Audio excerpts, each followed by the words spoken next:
ꯑꯩꯈꯣꯏꯅ ꯍꯧꯖꯤꯛ ꯂꯩꯖꯔꯤꯁꯤ MSFTSꯀꯤ ꯃꯤꯅꯤ ꯑꯣꯗꯤꯇꯣꯔꯤꯌꯝ ꯍꯣꯜꯗꯅꯤꯀꯣ ꯍꯧꯖꯤꯛ ꯄꯥꯡꯊꯣꯛꯏꯁꯦ ꯆꯤꯇ꯭ꯔꯥ ꯁꯥꯏꯟꯇꯤꯛꯁꯀꯤ ꯁꯅꯥꯒꯤ ꯊꯝꯕꯥꯜꯒꯤ ꯌꯥꯏꯐ ꯊꯧꯅꯤ ꯊꯧꯔꯝ ꯍꯧꯔꯦ꯫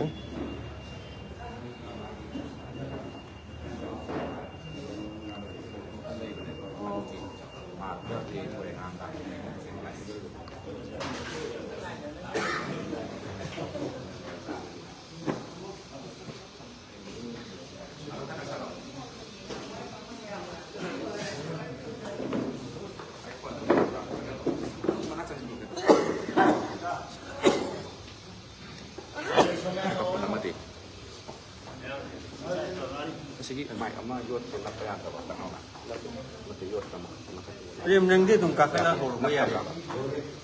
Ha.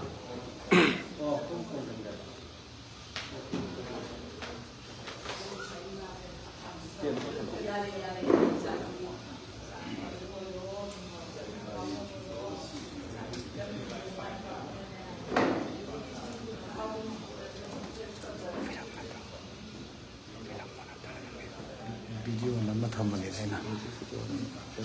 film ne pari ne tum film ne sekarang sini pasti hanu pari na dan pangga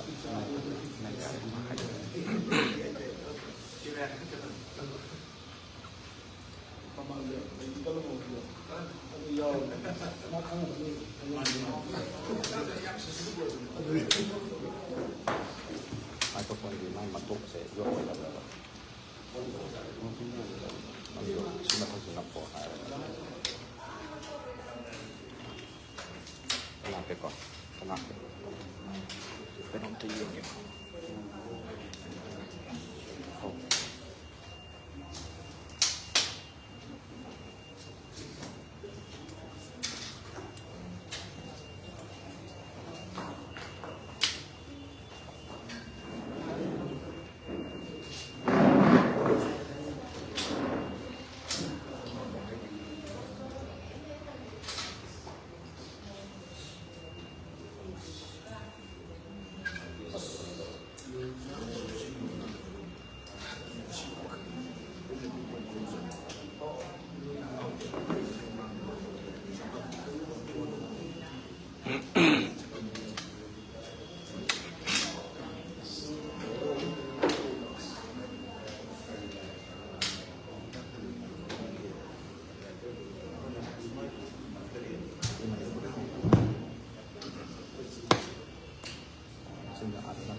Halo.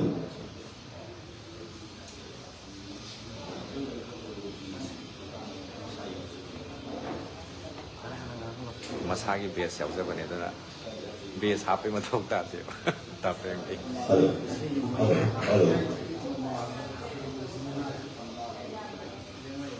Kasi Februari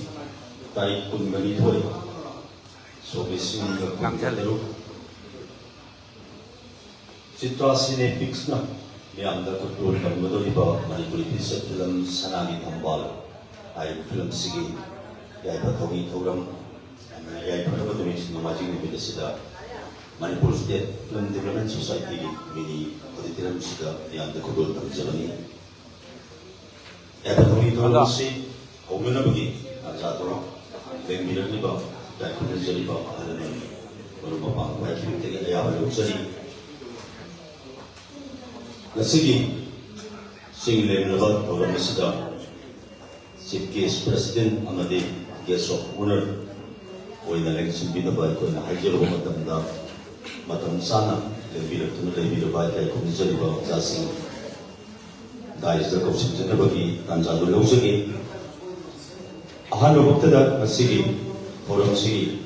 President di Papunang da Election Binabay Masindagi Changra. Komisyon Iba 보내 장면만 Film Forum Manipur ki chairman ki to ba tu bi ba za ke school sourcing ꯑꯁꯤꯒꯤ ꯊꯧꯔꯝꯁꯤꯒꯤ ꯄ꯭ꯔꯁꯤꯗꯦꯟꯒꯤ ꯐꯝꯐꯝ ꯂꯥꯡꯗ ꯂꯦꯡꯁꯤꯟꯕꯤꯅꯕ ꯅꯣꯂꯨꯛꯅ ꯀꯧꯁꯤꯟꯖꯔꯤ ꯂꯦꯡꯁꯤꯟꯕꯤꯔꯛꯁꯤ ꯀꯥꯏ ꯈꯨꯝꯅꯖꯔꯤꯕ ꯑꯣꯖꯥ K.H. Kulesur Chairman Film Forum Manipur ꯂꯦꯡꯁꯤꯟꯕꯤꯔꯛꯀꯅꯤ ꯑꯗꯨꯒ ꯉꯁꯤꯒꯤ ꯊꯧꯔꯝꯁꯤꯒꯤ Chief Guest ꯒꯤ ꯐꯝꯐꯝ ꯂꯥꯡꯗ ꯂꯦꯡꯁꯤꯟꯕꯤꯅꯕꯒꯤꯗꯃꯛ Former Chairman Film Forum Manipur ꯂꯣꯏꯅꯅ Social Worker ꯑꯃ ꯑꯣꯏꯅꯁꯨ ꯂꯩꯕꯤꯔꯤꯕ ꯏꯀꯥꯏ ꯈꯨꯔꯨꯝꯖꯔꯤꯕ ꯑꯣꯖꯥ Samjet Chabam Manguljaw ꯉꯁꯤꯒꯤ ꯊꯧꯔꯝꯁꯤꯒꯤ Chief Guest ꯑꯣꯏꯅ ꯂꯦꯡꯁꯤꯟꯕꯤꯒꯅꯤ ꯂꯣꯏꯅꯅ ꯉꯁꯤꯒꯤ ꯊꯧꯔꯝꯁꯤꯒꯤ Guest of Honor ꯑꯣꯏꯅ ꯂꯦꯡꯁꯤꯟꯕꯤꯅꯕꯒꯤꯗꯃꯛꯇ 이름담시기 Senior Actor ꯑꯃꯁꯨ ꯑꯣꯏꯅ ꯂꯩꯕꯤꯔꯤꯕ ꯏꯀꯥꯏ ꯈꯨꯔꯨꯝꯖꯔꯤꯕ ꯑꯣꯖꯥ 이롬 Shyamkishore Singh ngasi기 thorumsigi Guest of Honor oina lengchinbinabagidamagta noruna kaushinjari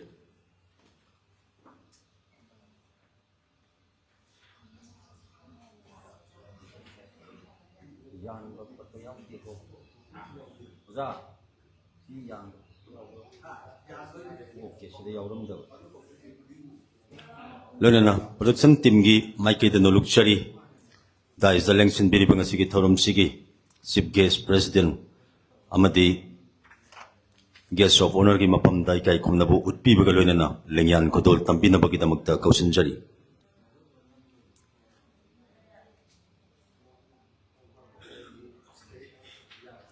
kai khumnajari bangasigi Chief Guest Oza S. Mangoljaw former Chairman Film Forum Manipur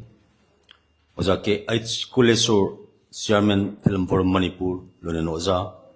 이롬 Shyamkishore Singh Senior Actor 랭신비리바 이까이 컴너저리바 오자 홈다 지트라 시네픽스키 마이케이드기 랭얀 거돌 담비건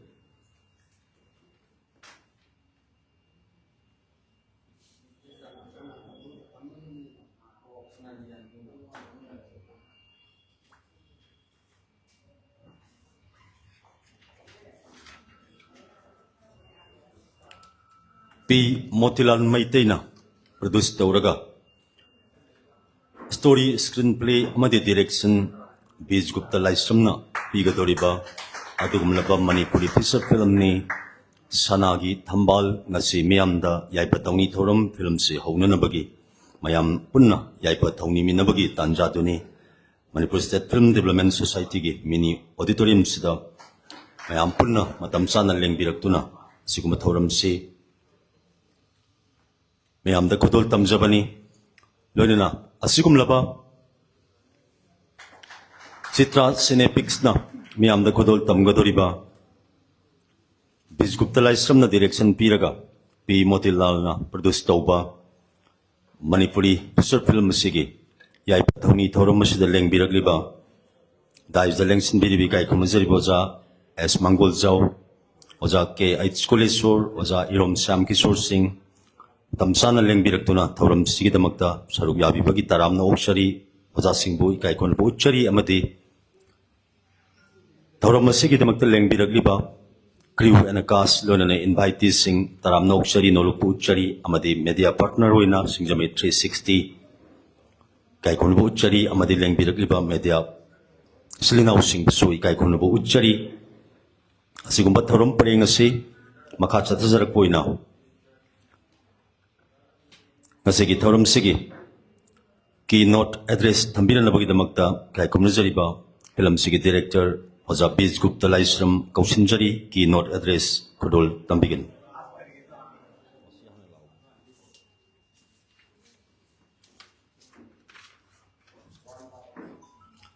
Sanagi Thambal a Manipuri feature film tasengnamaki Bij Gupta Laisram gi cinema sing miyamna dumak mamang thagdagi ubiduna laklabani loinana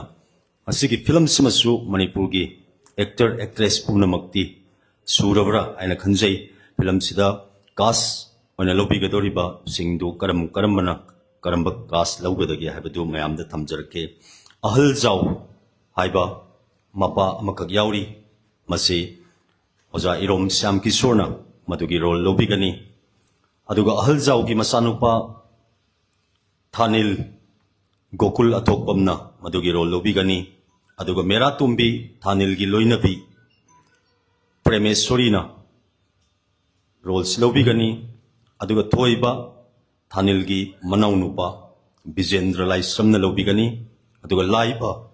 मेरा तुम्बीगी मबुंग high आई सामक प्रेम शर्मा लौजगनी अदुगा इबोहल मपा अमा ओजाघन श्यामना साबिगनी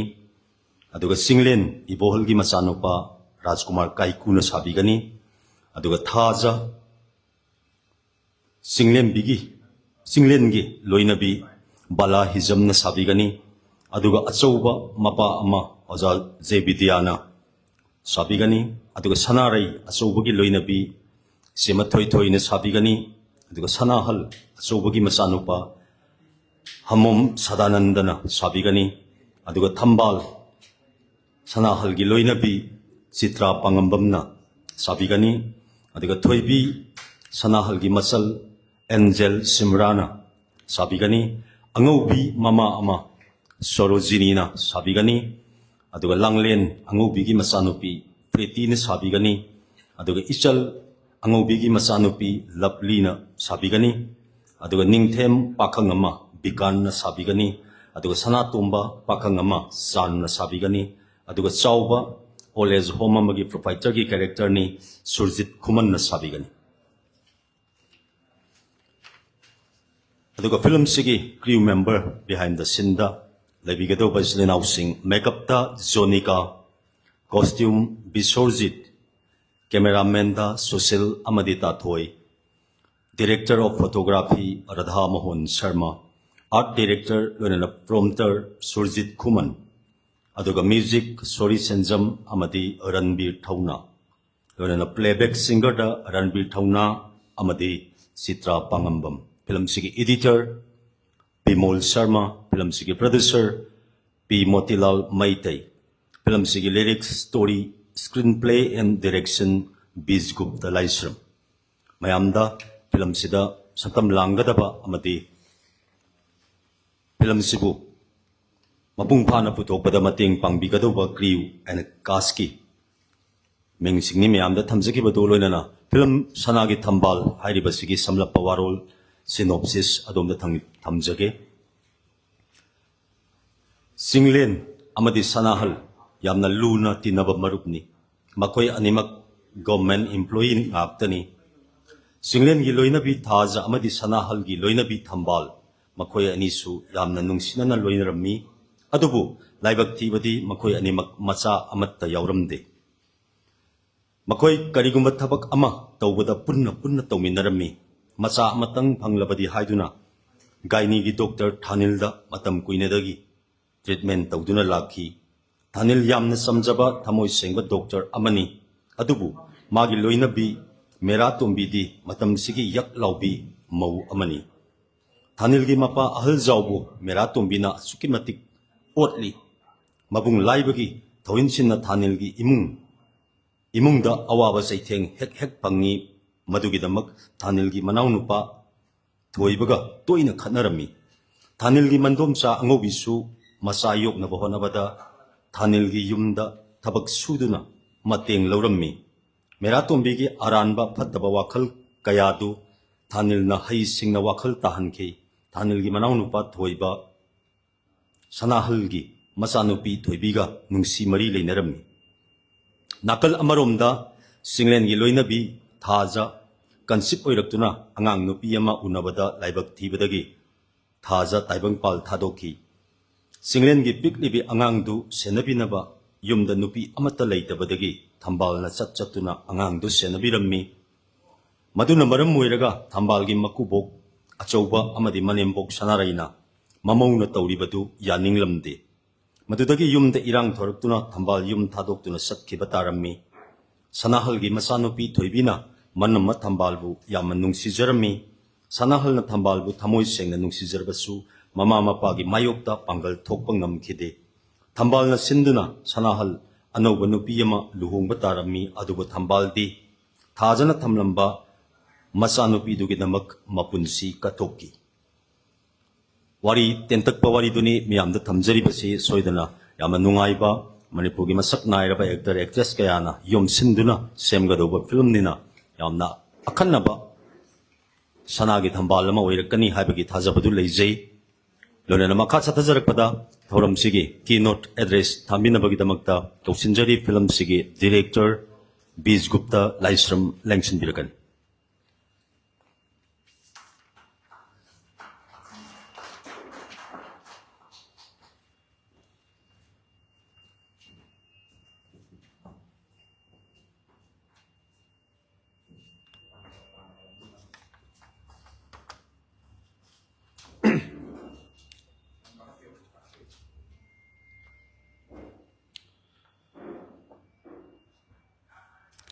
Citra Cinepix-ki ngasi pangthokjagdoriba jaipa thongni thoram asida ngasigi daista lengsenbiriba ikai khomnajaraba ahum mingoina panjarabada ngasigi Chief Guest Shri S. Mangoljau, former Chairman Film Forum Manipur anbada tamobi kai khomnabusari matangda kai khomnajaraba Film Forum Manipur ki Chairman ki phampham thaugai pubiriba ngasigi na President ki phampham lang telengsen biriba kai khomnajaraba ki tamo case kulesor kai khomnabusari matangda ngasigi guest of honor ki phampham lang telengsen biriba kai khomnajaraba tamo Irom Sangkiso kai khomnabusari loinana ngasigi sigomnaba thongni thoram sida saruk jab lakbiriba kai khomnajaraba igi artist sing marumapang invite phangdon lengbiriba kwai khodimak pusu kai khomnabusari Citra gi mamangda pari mo maina film ama putokre madugi mathangda topa amaga mana thawai yaujabadagi atopa sports ki oiba film ama puthokani adana kanna langjaramani ni script tu thorang tonaba honaramani adubu mioibagi tambangamdaba haitare mana sports tu sananaba kanna honarakpada matamna yasillaktaba masagi figure haigadra body gi structure sina masagi player ama oinaba honabada mana di kanna honajakheba adubu yasilaktraba ai haibem langisi ngamdo mandre atopa ma try toksi aina thammiba film du yam phajaba script ni mana su pamjaraga khanjarambani hockey sanaroyena aina yam phajaba them amada pukalaga ahan ba semjakhibani matamdo da masu hockey sanaba ka satna kanna honajarami ma honabadadi tandaba misakne adubo hairiba condition sina yaraktadana hockey gi player ama oibadudi waga doraba adagi matamna puraktana angang leirakhiba masagi body gi structures da kitang chokkalakpaduna sanaroy ama oibagi adugumba thaugai du mangonda pubada warakadabadagi ma yam nungai khide aduba hi hai nang ninghanagano nangna pamadi ai matang chana nangna yare haiba kanduda film pige haibadagi som ngairakpadagi kharleraga nasai script si amakhak leire adna aryaga mabani si kauraga ina wari li bani matamduda moina script yam pame ja si tawra si haibadagi film se hanbada ina meratha gi sanare haina maming tholu bani adubo nasai forum da koi ga hanana title restart toromba amal leiramaba meratha gi sanare haina adagi title restart se once amana han gragati niyom gi chana kanglon gi matungina amana double tawsenba yadabaduna maram oiraga aina kon banina ai gi si handoksa khibani aduga title si khalle amani aduga amani khallaga mangda thammi aina sidagi nang apambam khallo haibadagi sanagi thambal se pami haidana mana khwaidagi pamjaba title oi haire mamangda pigiba meratha gi sanarai si ma pungning dadi khitang pen phata bajani aduba ingon dadi phongrokpa ngamdaba aduga lairambadagi sanagi thambal sidi suki matik pamjare haidana tawrakpani aduga role sida ngasai sanarai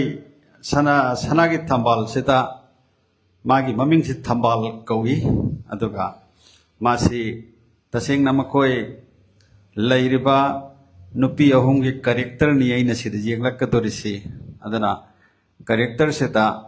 lakadoriba hojiki matam sigi chana lonchat maku manemda kamdauba ꯁꯥꯖꯠ ꯂꯤꯆꯠ ꯆꯠꯄ, ꯃꯗꯨꯅ ꯑꯣꯏꯔꯛꯏꯕ ꯑꯍꯟꯁꯤꯡꯅ ꯍꯤꯡꯂꯤꯕ ꯄꯨꯟꯁꯤꯗ ꯋꯥꯔꯛꯄ, ꯃꯃꯧ ꯃꯆꯥꯗꯨꯅ ꯅꯨꯡꯁꯤꯔꯛꯇꯕ, ꯑꯗꯒꯤ ꯄꯦꯜꯂꯛꯇꯕ, ꯍꯧꯖꯤꯛ ꯃꯌꯥꯝꯅ ꯆꯠꯅꯔꯤꯕ ꯑꯣꯜ ꯑꯦꯖ ꯍꯣꯝꯗ ꯃꯆꯥ ꯃꯄꯥꯕꯨ ꯊꯝꯕꯒꯤ ꯇꯧꯕꯒꯤ ꯁꯥꯖꯠ ꯑꯃ ꯃꯧꯅ ꯅꯩꯔꯛꯄꯁꯤꯗ ꯈꯥꯡꯕ ꯉꯝꯗꯗꯅ ꯊꯝꯃꯛꯄ, ꯑꯁꯤ ꯀꯃꯜ ꯑꯣꯏꯔꯛꯄ. ꯑꯗꯨꯒ ꯉꯁꯥꯏꯒꯤ ꯑꯩꯅ ꯊꯝꯃꯛꯀꯗꯣꯔꯤꯁꯤꯗꯤ ꯃꯁꯤꯒ ꯑꯣꯟꯅ ꯇꯩꯅꯕꯗ ꯊꯝꯃꯛꯀꯗꯣꯔꯤꯕꯅꯤ. ꯑꯣꯜ ꯑꯦꯖ ꯍꯣꯝꯁꯤꯗ ꯃꯄꯥꯁꯤ ꯊꯝꯅꯕ ꯃꯧꯁꯤꯅ ꯀꯟꯅ ꯆꯀ꯭ꯔꯤ ꯇꯧꯔꯛꯇꯅ ꯃꯄꯥꯁꯤ ꯊꯝꯅꯕ ꯍꯣꯠꯅꯔꯛꯄꯗ ꯃꯥꯒꯤ ꯅꯨꯄꯥꯁꯤꯁꯨ ꯌꯥꯗꯅ, ꯐꯔꯦ ꯅꯪꯅ ꯑꯗꯨ ꯌꯧꯅ ꯈꯥꯡꯕꯗ ꯉꯝꯃꯛꯇ꯭ꯔꯒꯗꯤ ꯊꯝꯃꯨꯔꯁꯤ ꯍꯥꯏꯕꯗꯨ ꯉꯁꯥꯏꯒꯤ ꯊꯝꯕꯅꯤ ꯆꯠꯂꯒ ꯃꯤꯗꯣ ꯑꯣꯟꯊꯣꯛꯑꯝꯕꯩ ꯋꯥꯅꯤ. ꯑꯗꯨꯒꯨꯝꯕ ꯇꯣꯉꯥꯟꯕ ꯋꯥꯈꯜ ꯑꯃꯗ ꯄꯨꯊꯣꯛꯂꯛꯄ ꯋꯥꯔꯤꯅꯤ. ꯃꯗꯨꯅ ꯃꯔꯝ ꯑꯣꯏꯔꯒ ꯃꯧꯗꯨꯒꯤ ꯃꯥꯒꯤ ꯐꯠꯇꯕ ꯋꯥꯈꯜꯂꯣꯟꯗꯣ ꯃꯁꯤꯗ ꯆꯨꯝꯊꯣꯛꯈꯤꯕ. ꯑꯗꯨꯒ ꯑꯇꯣꯞꯄ ꯑꯃꯅ ꯃꯦꯟ ꯀꯦꯔꯦꯛꯇꯔ ꯑꯣꯏꯅ ꯄꯨꯔꯛꯀꯗꯧꯔꯤꯕ ꯉꯁꯥꯏꯒꯤ ꯊꯝꯕꯥꯜꯒꯤ ꯔꯣꯜꯁꯤꯅ ꯉꯁꯥꯏꯒꯤ ꯃꯥꯒ ꯂꯨꯅ ꯇꯤꯟꯅꯖꯕꯤ ꯃꯃꯥꯟꯅꯕꯤ ꯑꯅꯤꯁꯤꯒ ꯑꯇꯣꯞꯄ ꯃꯥꯒꯤ ꯅꯨꯄꯥꯗꯨꯒ ꯃꯃꯥꯟꯅꯕꯤꯗꯨꯒꯤ ꯅꯨꯄꯥꯗꯨꯒ ꯑꯁꯨꯛꯀꯤ ꯃꯇꯤꯛ ꯂꯨꯅ ꯂꯣꯏꯅꯖꯕꯅꯤ.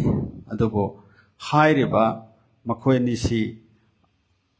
ꯆꯍꯤ ꯑꯦꯖꯅ ꯍꯦꯟꯗꯣꯛꯈꯤꯗꯅ ꯑꯉꯥꯡ ꯂꯩꯁꯤꯜꯂꯛꯇꯕ, ꯑꯉꯥꯡ ꯂꯩꯅꯕ ꯍꯣꯠꯅꯕꯗ ꯗꯣꯛꯇꯔꯒ ꯇꯥꯟꯅꯔꯒ ꯂꯩꯔꯛꯄ ꯃꯇꯝꯗ ꯉꯁꯥꯏꯒꯤ ꯑꯉꯥꯡꯁꯤ ꯑꯃꯗꯤ ꯂꯥꯏꯕꯛ ꯐꯕꯗꯒꯤ ꯑꯣꯏꯔꯛꯄ. ꯃꯗꯨ ꯑꯣꯏꯔꯦ ꯍꯔꯥꯎꯗꯅ ꯃꯣꯏ ꯃꯔꯤꯁꯤꯅ ꯑꯁꯨꯛꯀꯤ ꯃꯇꯤꯛ ꯅꯨꯡꯁꯤꯅ ꯂꯣꯏꯅꯔꯒ ꯂꯩꯔꯛꯄꯗꯒꯤ ꯈꯪꯍꯧꯗꯅ ꯑꯉꯥꯡ ꯃꯃꯥꯗꯨ ꯁꯤꯈꯤꯕ. ꯑꯗꯨꯗꯒꯤ ꯃꯥꯅ ꯆꯠꯇꯅ ꯌꯨꯝꯗꯨꯗ ꯅꯨꯄꯤ ꯂꯩꯇꯕꯅꯤꯅ ꯆꯠꯇꯅ ꯍꯪꯒꯠ ꯍꯟꯗꯥ ꯑꯉꯥꯡꯗꯨꯒꯤꯗꯃꯛꯇ ꯍꯣꯠꯅꯔꯛꯄ. ꯑꯗꯨꯗꯒꯤ ꯑꯉꯥꯡꯗꯨꯅ ꯃꯁꯥ ꯅꯥꯔꯛꯄ ꯃꯇꯝꯗ ꯌꯨꯝꯗ ꯍꯟꯕ ꯌꯥꯔꯛꯇꯕꯗꯒꯤ ꯍꯜꯂꯛꯇꯕ. ꯑꯗꯨꯅ ꯃꯔꯝ ꯑꯣꯏꯔꯒ ꯃꯀꯨ ꯃꯅꯦꯝꯅ ꯌꯥꯝꯅ ꯅꯨꯡꯁꯤꯅꯕ ꯃꯔꯤ ꯑꯃꯗ ꯂꯩꯅꯔꯒꯁꯨ ꯑꯍꯤꯡ ꯍꯜꯂꯛꯇꯕ ꯍꯥꯏꯁꯤ ꯐꯖꯐꯝ ꯑꯣꯏꯗꯦ ꯍꯥꯏꯕꯒꯤ ꯄꯦꯟꯗꯕ ꯀꯌꯥꯗꯨꯅ ꯃꯔꯝ ꯑꯣꯏꯔꯒ ꯏꯃꯨꯡꯗ ꯏꯁꯧ ꯂꯥꯡꯉꯛꯄ. ꯑꯁꯤꯒꯨꯝꯕ ꯌꯥꯝꯅ ꯁꯦꯟꯇꯤꯃꯦꯟ ꯑꯣꯏꯕ ꯋꯥꯔꯤ ꯀꯌꯥꯗ ꯁꯥꯒꯠꯂꯒ ꯁꯦꯝꯖꯔꯛꯄꯅꯤ. ꯑꯗꯨꯅ ꯑꯥꯔꯇꯤꯁꯁꯤꯡ ꯑꯩꯅ ꯆꯣꯏꯁ ꯇꯧꯕ ꯃꯇꯝꯗ ꯃꯁꯥꯗꯁꯨ ꯍꯥꯏ, ꯑꯩꯅ ꯊꯥꯒꯗꯧꯔꯤꯕ ꯀꯥꯁꯁꯤꯗ ꯃꯆꯪ ꯑꯣꯏꯕ ꯑꯥꯔꯇꯤꯁꯁꯤꯡ ꯅꯠꯇ꯭ꯔꯒꯗꯤ ꯂꯤꯂꯥꯁꯤ ꯄꯨꯕ ꯉꯝꯃꯣꯏ. ꯑꯗꯨꯅ ꯑꯩꯅ ꯄꯥꯝꯕ ꯑꯥꯔꯇꯤꯁꯁꯤꯡꯁꯤ ꯑꯩꯅ ꯁ꯭ꯀ꯭ꯔꯤꯞꯇ ꯎꯔꯛꯄ ꯃꯇꯝꯗ ꯍꯥꯏꯔꯤꯕ ꯑꯥꯔꯇꯤꯁꯁꯤꯡꯁꯤꯅ ꯅꯠꯇ꯭ꯔꯒꯗꯤ ꯄꯨꯕꯗ ꯋꯥꯒꯅꯤ ꯍꯥꯏꯗꯅ ꯃꯤꯗꯨ ꯈꯟꯕꯗ ꯃꯥꯅꯁꯨ ꯉꯁꯥꯏꯒꯤ ꯑꯣꯖꯥꯅ ꯑꯄꯥꯝꯕꯁꯤ ꯇꯧꯕꯤꯔꯣ, ꯈꯔ ꯍꯣꯏ ꯕꯖꯦꯠꯄꯨꯗꯤ ꯈꯔ ꯆꯥꯎꯔꯅꯤ, ꯑꯗꯨ ꯑꯣꯏꯔꯒꯁꯨ ꯉꯁꯥꯏꯒꯤ ꯂꯤꯂꯥꯒꯤ ꯃꯌꯥꯡꯁꯤꯗ ꯄꯨꯔꯛꯀꯗꯧꯔꯤꯕꯁꯤ ꯇꯔꯥꯏꯕ ꯑꯥꯔꯇꯤꯁꯅ ꯑꯣꯏꯕ ꯌꯥꯔꯣꯏ. ꯑꯗꯨꯅ ꯂꯤꯂꯥꯁꯤ ꯌꯥꯝ ꯀꯟꯒꯅꯤ. ꯑꯗꯨꯅ ꯃꯔꯝ ꯑꯣꯏꯔꯒ ꯁꯤꯒꯨꯝꯕ ꯑꯥꯔꯇꯤꯁꯁꯤꯡꯁꯤ ꯑꯩ ꯄꯥꯝꯃꯤ. ꯑꯩꯅ ꯁ꯭ꯀ꯭ꯔꯤꯞꯇ ꯎꯔꯛꯄ ꯃꯇꯝꯗ ꯑꯥꯔꯇꯤꯁꯁꯤꯡꯗ ꯃꯤꯠꯇ ꯆꯣꯡꯊꯣꯛꯇꯨꯅ ꯂꯩꯕ ꯑꯥꯔꯇꯤꯁꯇꯣ ꯁꯤ ꯍꯥꯞꯁꯤ ꯍꯥꯏꯕꯗꯒꯤ ꯌꯥꯅꯗꯅ ꯑꯗꯨꯒꯨꯝꯕ ꯑꯥꯔꯇꯤꯁꯁꯤꯡꯁꯤ ꯉꯁꯤꯒꯤ ꯄ꯭ꯂꯦ ꯑꯁꯤꯗ ꯌꯥꯎꯅꯅꯕ ꯑꯩꯅ ꯁꯦꯂꯦꯛ ꯇꯧꯖꯕꯅꯤ. ꯑꯗꯨꯅ ꯑꯩꯅ ꯍꯥꯏꯖꯅꯤꯡꯕꯗꯤ ꯑꯩꯅ ꯁ꯭ꯀ꯭ꯔꯤꯞꯇ ꯗꯥꯏꯂꯣꯛꯇ ꯐꯅ ꯐꯖꯈ꯭ꯔꯒꯁꯨ ꯀꯨꯝꯕꯤꯔꯤꯕ ꯑꯥꯔꯇꯤꯁꯁꯤꯡꯅ ꯃꯄꯨꯡ ꯐꯥꯅ ꯑꯦꯛ ꯇꯧꯗ꯭ꯔꯒꯗꯤ ꯃꯥꯏ ꯄꯥꯛꯑꯣꯏꯗ꯭ꯔꯤꯕꯅꯤ. ꯑꯗꯨꯅ ꯊꯋꯥꯏꯗꯤ ꯑꯥꯔꯇꯤꯁꯅ ꯍꯥꯞꯄꯤꯒꯗꯧꯔꯤꯕꯅꯤ. ꯑꯗꯨꯅ ꯑꯥꯔꯇꯤꯁꯁꯤꯡꯅ ꯃꯇꯝ ꯆꯥꯅ ꯁꯦꯗꯨꯜ ꯄꯤꯕꯤꯕ, ꯃꯇꯝ ꯆꯥꯅ ꯊꯕꯛꯁꯤ ꯇꯧꯃꯤꯟꯅꯔꯒ ꯐꯤꯂꯝꯁꯤ ꯃꯥꯏ ꯄꯥꯛꯄ ꯑꯃꯗ ꯄꯨꯁꯤꯟꯁꯤ ꯍꯥꯏꯕ ꯋꯥꯐꯝꯁꯤ ꯊꯝꯖꯔꯒ ꯇꯦꯟꯁꯤꯟꯖꯔꯒꯦ. Thank U.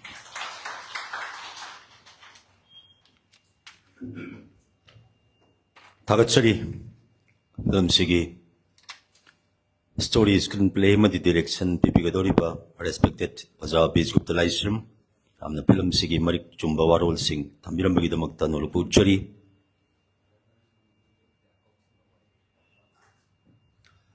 लोनेना मखा साथजरकपा ओइना असिगी कायखुमनजरिबा लेंबिरकपा सिंहदगी रेस्पेक्टेड ओइना थमजबा कायखुमनजरिबा ओजा जयविद्या तरुम सिगा मरी लेनबा तेंतकपा वाफम खजिक्तंग थंबिनबा नोलुनु कौसिनजरी लेंसिनबिरकसी ओजा जयविद्या.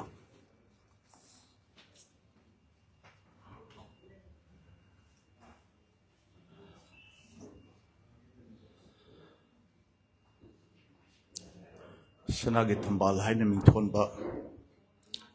फिल्म असगी आइपा थोंगी थरोंगी फंक्शन लसिदा दाइजिलिंग सिनबिरिबा कायखुमनजरिबा चिनाव अहुमपै कायखुमनबुचरी अमदि मांगदलिंग सिनबिरिबा फिल्म मरी लेनबा ꯄꯨꯝꯅꯃꯛꯄꯨꯁꯨ ꯏꯀꯥꯏ ꯈꯨꯝꯅꯧꯖꯔꯤ ꯑꯩꯈꯣꯏ ꯌꯥꯝ ꯍꯥꯏꯅꯔꯦ ꯐꯤꯂꯝ ꯑꯃ ꯍꯧꯔꯝꯗꯥꯏꯗ ꯌꯥꯏꯐ ꯊꯧꯅꯤ ꯇꯧꯔꯝꯗꯥꯏꯗ ꯍꯥꯏꯅꯕ ꯌꯥꯝ ꯂꯩ ꯑꯃꯨꯛ ꯍꯟꯅ ꯑꯩꯅ ꯅꯤꯡꯁꯤꯡꯖꯔꯕꯗ ꯑꯩ ꯅꯍꯥꯟꯁꯨ ꯇꯥꯃꯣ ꯁ꯭ꯌꯥꯝ ꯀꯤꯁꯣꯔ ꯏꯕꯥꯅꯤ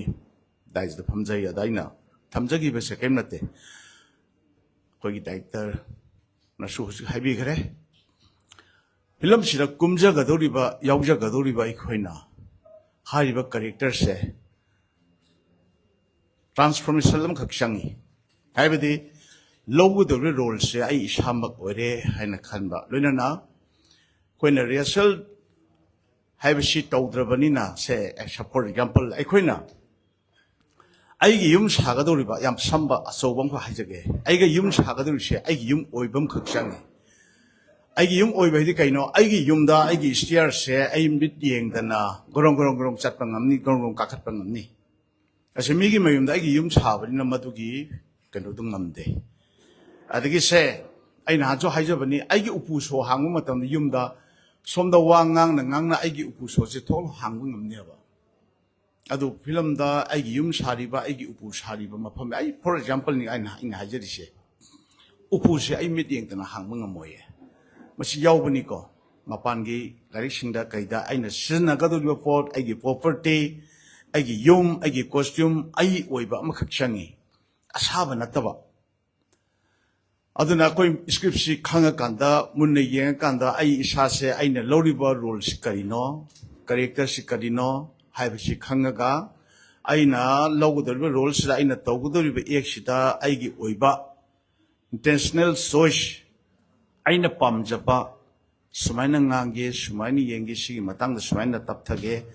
ꯍꯥꯏꯕꯅꯆꯤꯡꯕ ꯃꯌꯥꯝꯁꯦ ꯑꯩꯈꯣꯏ ꯇꯧꯔꯒ ꯑꯩꯈꯣꯏ ꯃꯌꯥꯝꯁꯦ ꯈꯨꯠ ꯁꯝꯅꯔꯒ ꯐꯤꯂꯝ ꯍꯥꯏꯔꯤꯕ ꯁꯅꯥꯒꯤ ꯊꯝꯕꯥꯜ ꯍꯥꯏꯕ ꯐꯤꯂꯝ ꯑꯁꯦ ꯑꯩꯈꯣꯏ ꯊꯋꯥꯏ ꯌꯥꯎꯅ ꯍꯣꯠꯅꯃꯤꯟꯅꯗꯨꯅ ꯑꯆꯪꯕ ꯐꯤꯂꯝ ꯃꯅꯤꯄꯨꯔꯒꯤ ꯑꯆꯪꯕ ꯐꯤꯂꯝ ꯑꯃ ꯑꯣꯏꯅꯕ ꯍꯣꯠꯅꯃꯤꯟꯅꯁꯤ ꯍꯥꯏꯕ ꯋꯥꯐꯝꯁꯦ ꯊꯝꯖꯒꯦ ꯂꯣꯏꯅꯅ ꯉꯁꯥꯏꯁꯨ ꯍꯥꯏꯕꯤꯈ꯭ರೆ ꯍꯟꯖꯟ ꯍꯟꯖꯟ ꯍꯥꯏꯅꯔꯕꯅꯤ ꯃꯇꯝ ꯍꯥꯏꯕꯁꯦ ꯑꯩꯈꯣꯏꯒꯤꯗ ꯌꯥꯝ ꯂꯨꯔꯤꯁꯤ ꯃꯇꯝꯁꯤꯅꯤ ꯃꯇꯝꯁꯤ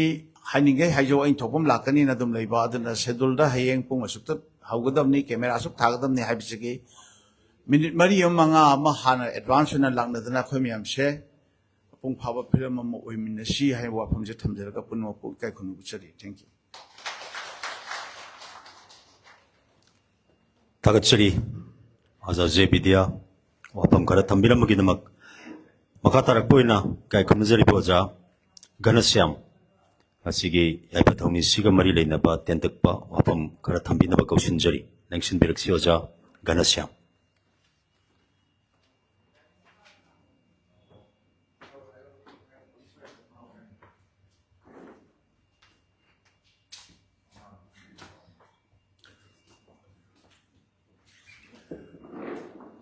ꯁꯅꯥꯒꯤ ꯇꯝꯕꯥꯜ ꯃꯅꯤꯄꯨꯔꯒꯤ ꯐꯤꯂꯝꯒꯤ ꯔꯤꯁꯣꯔꯁꯇ ꯌꯥꯎꯅꯅꯕ ꯉꯁꯤ ꯌꯥꯏꯐ ꯊꯧꯅꯤ ꯊꯧꯔꯝ ꯄꯥꯡꯊꯣꯛꯄꯤꯕꯁꯤꯗ ꯇꯥꯏꯁꯇ ꯂꯦꯡꯁꯤꯟꯕꯤꯔꯕ ꯑꯍꯣꯡꯕ ꯑꯩꯅ ꯀꯣꯛꯅ ꯈꯨꯔꯨꯝꯖꯔꯤ ꯑꯃꯗꯤ ꯂꯦꯡꯕꯤꯔꯤꯕ ꯁꯤꯅ 시시시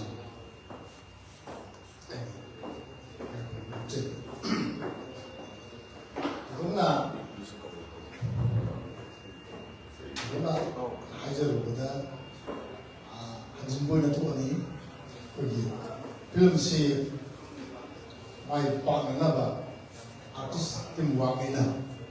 아티스트 굉장히 많아봐 tak시 같이 간과 어떤 짠짠 라떼 수바 선하기 마시고 와이 빵을 보는 거 하듯이 거기 MC 그 와이 거기 그림없이 아마나 스콜라가 아마나 아테는 링비야 본데 그거기 이 드라마도 이제부터 사는 것도입니다 이 따라하는 사나리가 뭘 그것도 스포일거든. 뭘 일라이라이잖아. 맞나? 링크스 섭하는데 야. 아도군들아 거기 필름기 시소 팀워크니 아드나 아티스트 부디막 어떤 도구나 많이 캐릭터스 자주 비단 답변 못 받아 그냥 많은 또 이제 이것이 디렉터 나하고 따라가네 사갈간다 사랑이 것이 많이 빠나 근데 그 마기 필름기 연기자 장가봐 소소야 오너봐 아주 아까는 필름하고 그러나 그런 일이 심어 다시 디렉터나 상대방 와보러마 필름 시기 비비름과 캐릭터 생시 상대방 와보러마 이런 말이나 일라시 가마이나 우그득이 하듯이 마기 캐릭터시 아이네 소이 우니시 비자이 동안나 스크립트 비리 길이 아닌 칼리 우리 디렉터 사이드기 비리와 스크립트 저는 나이나봐 마기 마사기 캐릭터시 아들 릴라기 모두 프리포 전매한 가져봐 만 캐릭터 동안 마오고야 되나 이세라간 마오고지 aduna film si mai partner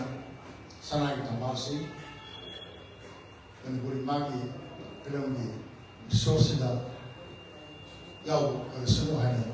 mai partner dan buri magi sebab kalau si hanya selesai itu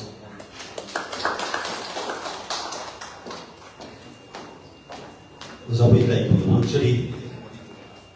가서 가서 보이는 것이기 그런 시기 계속 오늘이 보면 남다 랭생 비리바이다 무슨이 바오자 이런 시장 기술생 어방가를 다 믿어보게 됩니다. 여러분들 도시지 랭생 비리시오자 이런 시장 기술생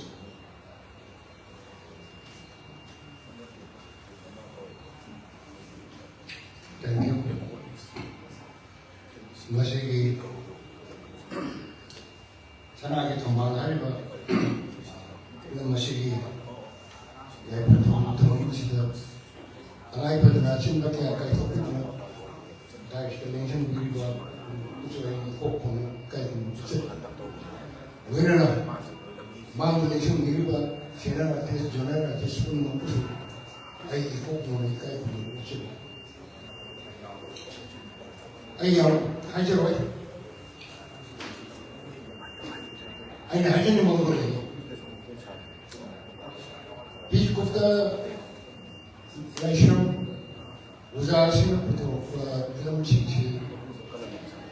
보라마 말이 먹은 것도 그래 누리비디 잠깐만 이거 이거에 뭐 이게 무슨나 몸은 딱 맞춰야 하피를 간다 힘 뭐를 간다 불러 파는 것도 있고 그러니까 아이코이나 양은 식충 믿어봐 하는 아이는 하지니 아티스트는 왜 그따라니 동안 너무 그래 맛이 좀 컴플렉션이 맛이 없고 해야 되고 아이 이샤양 같은 범죄 아이 셰프파이스 없잖아 민웅실레이와 당시까지 동원 전하는 거죠 맛이 거의 파괴해야 돼 masih perjalanan aku ini, kayaknya gimana lagi orang ketemu lagi, buat cerita apa ya ni, sampai. Aduna, aku ni cukup muda je film ini ni ko, sana kita balai bawa, mira tak sana lagi kan. Ibarat Fuder aku betul dah, mira tak sana lagi lagi. 시대로 사람을 담바야. 아도 이제 필름 많이 읽고 그러고 있어. 더용 또 보내면 되지. 아도 이거 이제 아트를 진짜 까리게 강원들을 하는데도 모시는 거라고. 아도 하는 거는 딱히 그렇지 않는 거면 여기 나 자수야 안 자수야 미국 무슨 또 거기 이 놓고 저야. 맞아, 한 사람은 나 사람인데. 뭐야, 우리 빨리 없더니. 맞아, 저 얘기야, 뭐네. 돈덩이만 돈이. 방문이지. 그거는 파워도 보자 파워니. 우리는 파워도 거의 파워니. 뭐세 거의 가오야 돼. 아니 뭐자 비 tutda 해. 나 민도 파워도 보자 해 있고. 잠깐 파워도 거기 있고. 뭔가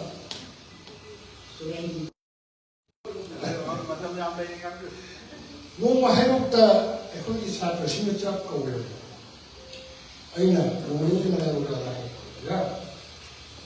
해롭다 수마나 자신은 자가람 사람은 거울이. 어느 사람도 좀 명분이다.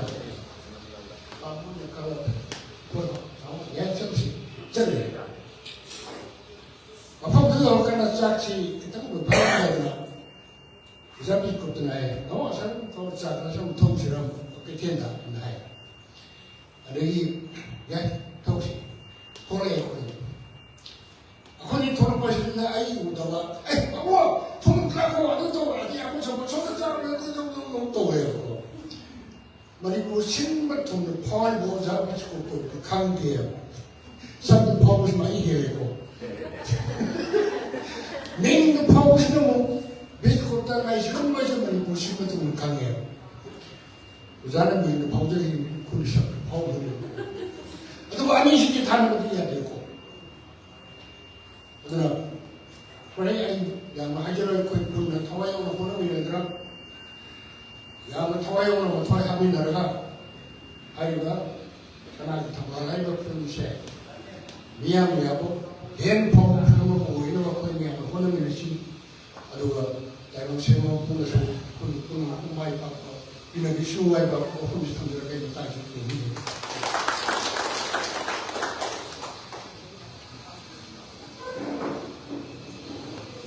Kaya butsari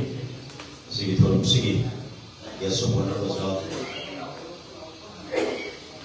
irong sa pisor na namarag di butsari walo bidina do butsari lagun kaiku sige thorum siga mahile na ba etang ba yakung mo da boy gana thangana pami ba ko kul topam thorum sa mahile na ba apa mati to pati do to sinse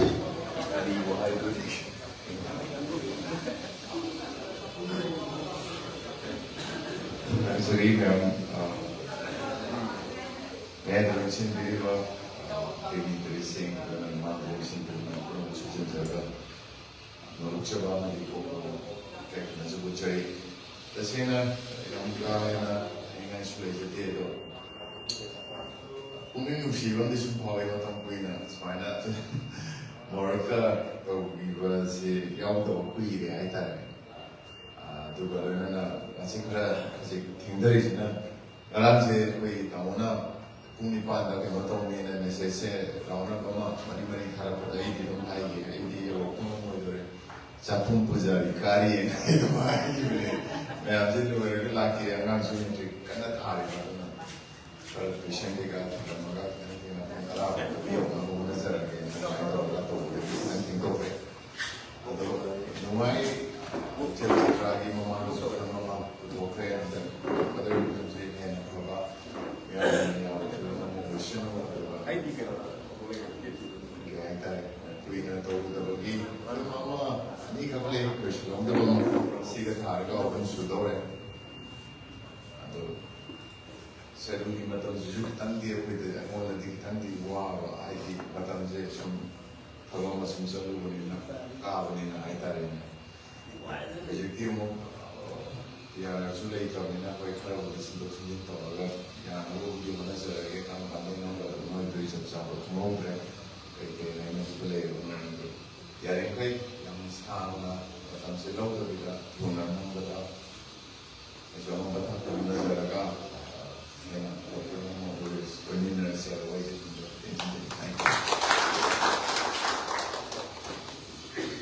agak cari Gokula Topam. Maka sa poina sige sigkeski pamang direct sibili pekai kamazai boza komersiamen na kamani po boza es mangol zao tenta ko ko na vida ba naruche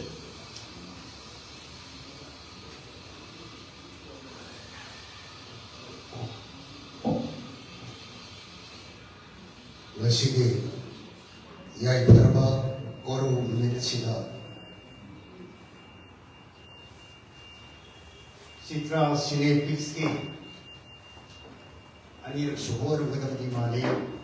ꯁꯅꯥꯒꯤ ꯊꯝꯕꯥꯜ ꯍꯥꯏꯔꯤꯕ Manipur feature film ꯑꯁꯤꯒꯤ ꯍꯧꯅꯅꯕꯒꯤ ꯊꯧꯔꯥꯡ ꯇꯧꯕꯗ ꯇꯦꯛꯇ ꯀꯥꯏꯗꯅꯕ ꯏꯁꯣꯔꯒꯤ ꯃꯐꯝꯗ ꯊꯧꯅꯤꯖꯕꯒꯤ ꯑꯆꯨꯝꯕ ꯌꯥꯏꯐ ꯊꯧꯅꯤ ꯊꯧꯔꯝ ꯑꯁꯤꯗ ꯗꯥꯏꯁꯇ ꯂꯦꯡꯁꯤꯟꯕꯤꯔꯤꯕ ꯉꯁꯤꯒꯤ ꯔꯤꯁꯥꯏꯠ ꯇꯧꯕꯤꯔꯤꯕ ꯑꯩꯒꯤ ꯏꯌꯥꯝꯕ KIS ꯀꯣꯂꯦꯖ ꯁꯣꯔꯁꯤꯡ ꯆꯤꯌꯥꯔꯃꯦꯟ ꯐꯤꯂꯝ ꯐꯣꯔ ꯃꯅꯤꯄꯨꯔ ꯑꯩ ꯑꯍꯥꯟꯕꯗ ꯏꯀꯥꯏ ꯈꯨꯝꯅꯕꯗꯨ ꯎꯠꯆꯔꯤ ꯂꯣꯏꯅꯅ ꯉꯁꯤꯒꯤ ꯒꯦꯁ ꯑꯣꯐ ꯑꯣꯅꯔ ꯑꯣꯏꯅ ꯂꯦꯡꯁꯤꯟꯕꯤꯔꯤꯕ ꯑꯍꯜ ꯏꯕꯨꯡꯉꯣ ꯏꯔꯣꯝ ꯁꯥꯝ ꯀꯤꯁꯣꯔ ꯁꯤꯡ ꯁꯦꯅꯤꯌꯔ ꯑꯦꯛꯇꯔ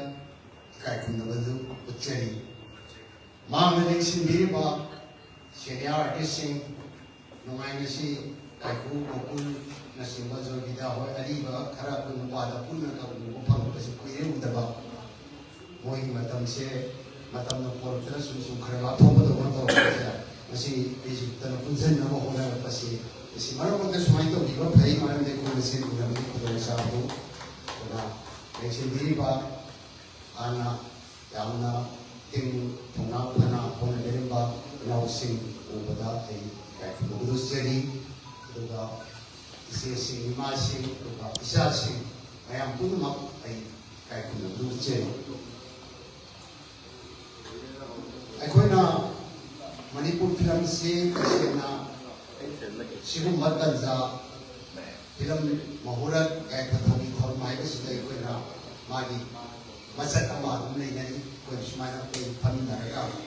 ꯈꯔ ꯈꯖꯤꯛ ꯑꯦꯛꯁꯆꯦꯟꯖ ꯇꯧꯅꯕ ꯍꯥꯏꯇꯥꯔꯦ ꯑꯃꯅ ꯑꯃꯒꯤ ꯊꯃꯣꯏꯒꯤ ꯑꯣꯏꯕ ꯋꯥ ꯍꯥꯏꯗꯤ ꯐꯤꯂꯝ ꯅꯝꯕꯗ ꯀꯔꯤꯕꯨ ꯇꯧꯁꯤꯒꯦ ꯃꯅꯤꯄꯨꯔ ꯐꯤꯂꯝꯁꯤꯕꯨ ꯀꯔꯝꯍꯥꯏꯅ ꯆꯥꯎꯈꯠꯍꯟꯁꯤꯒꯦ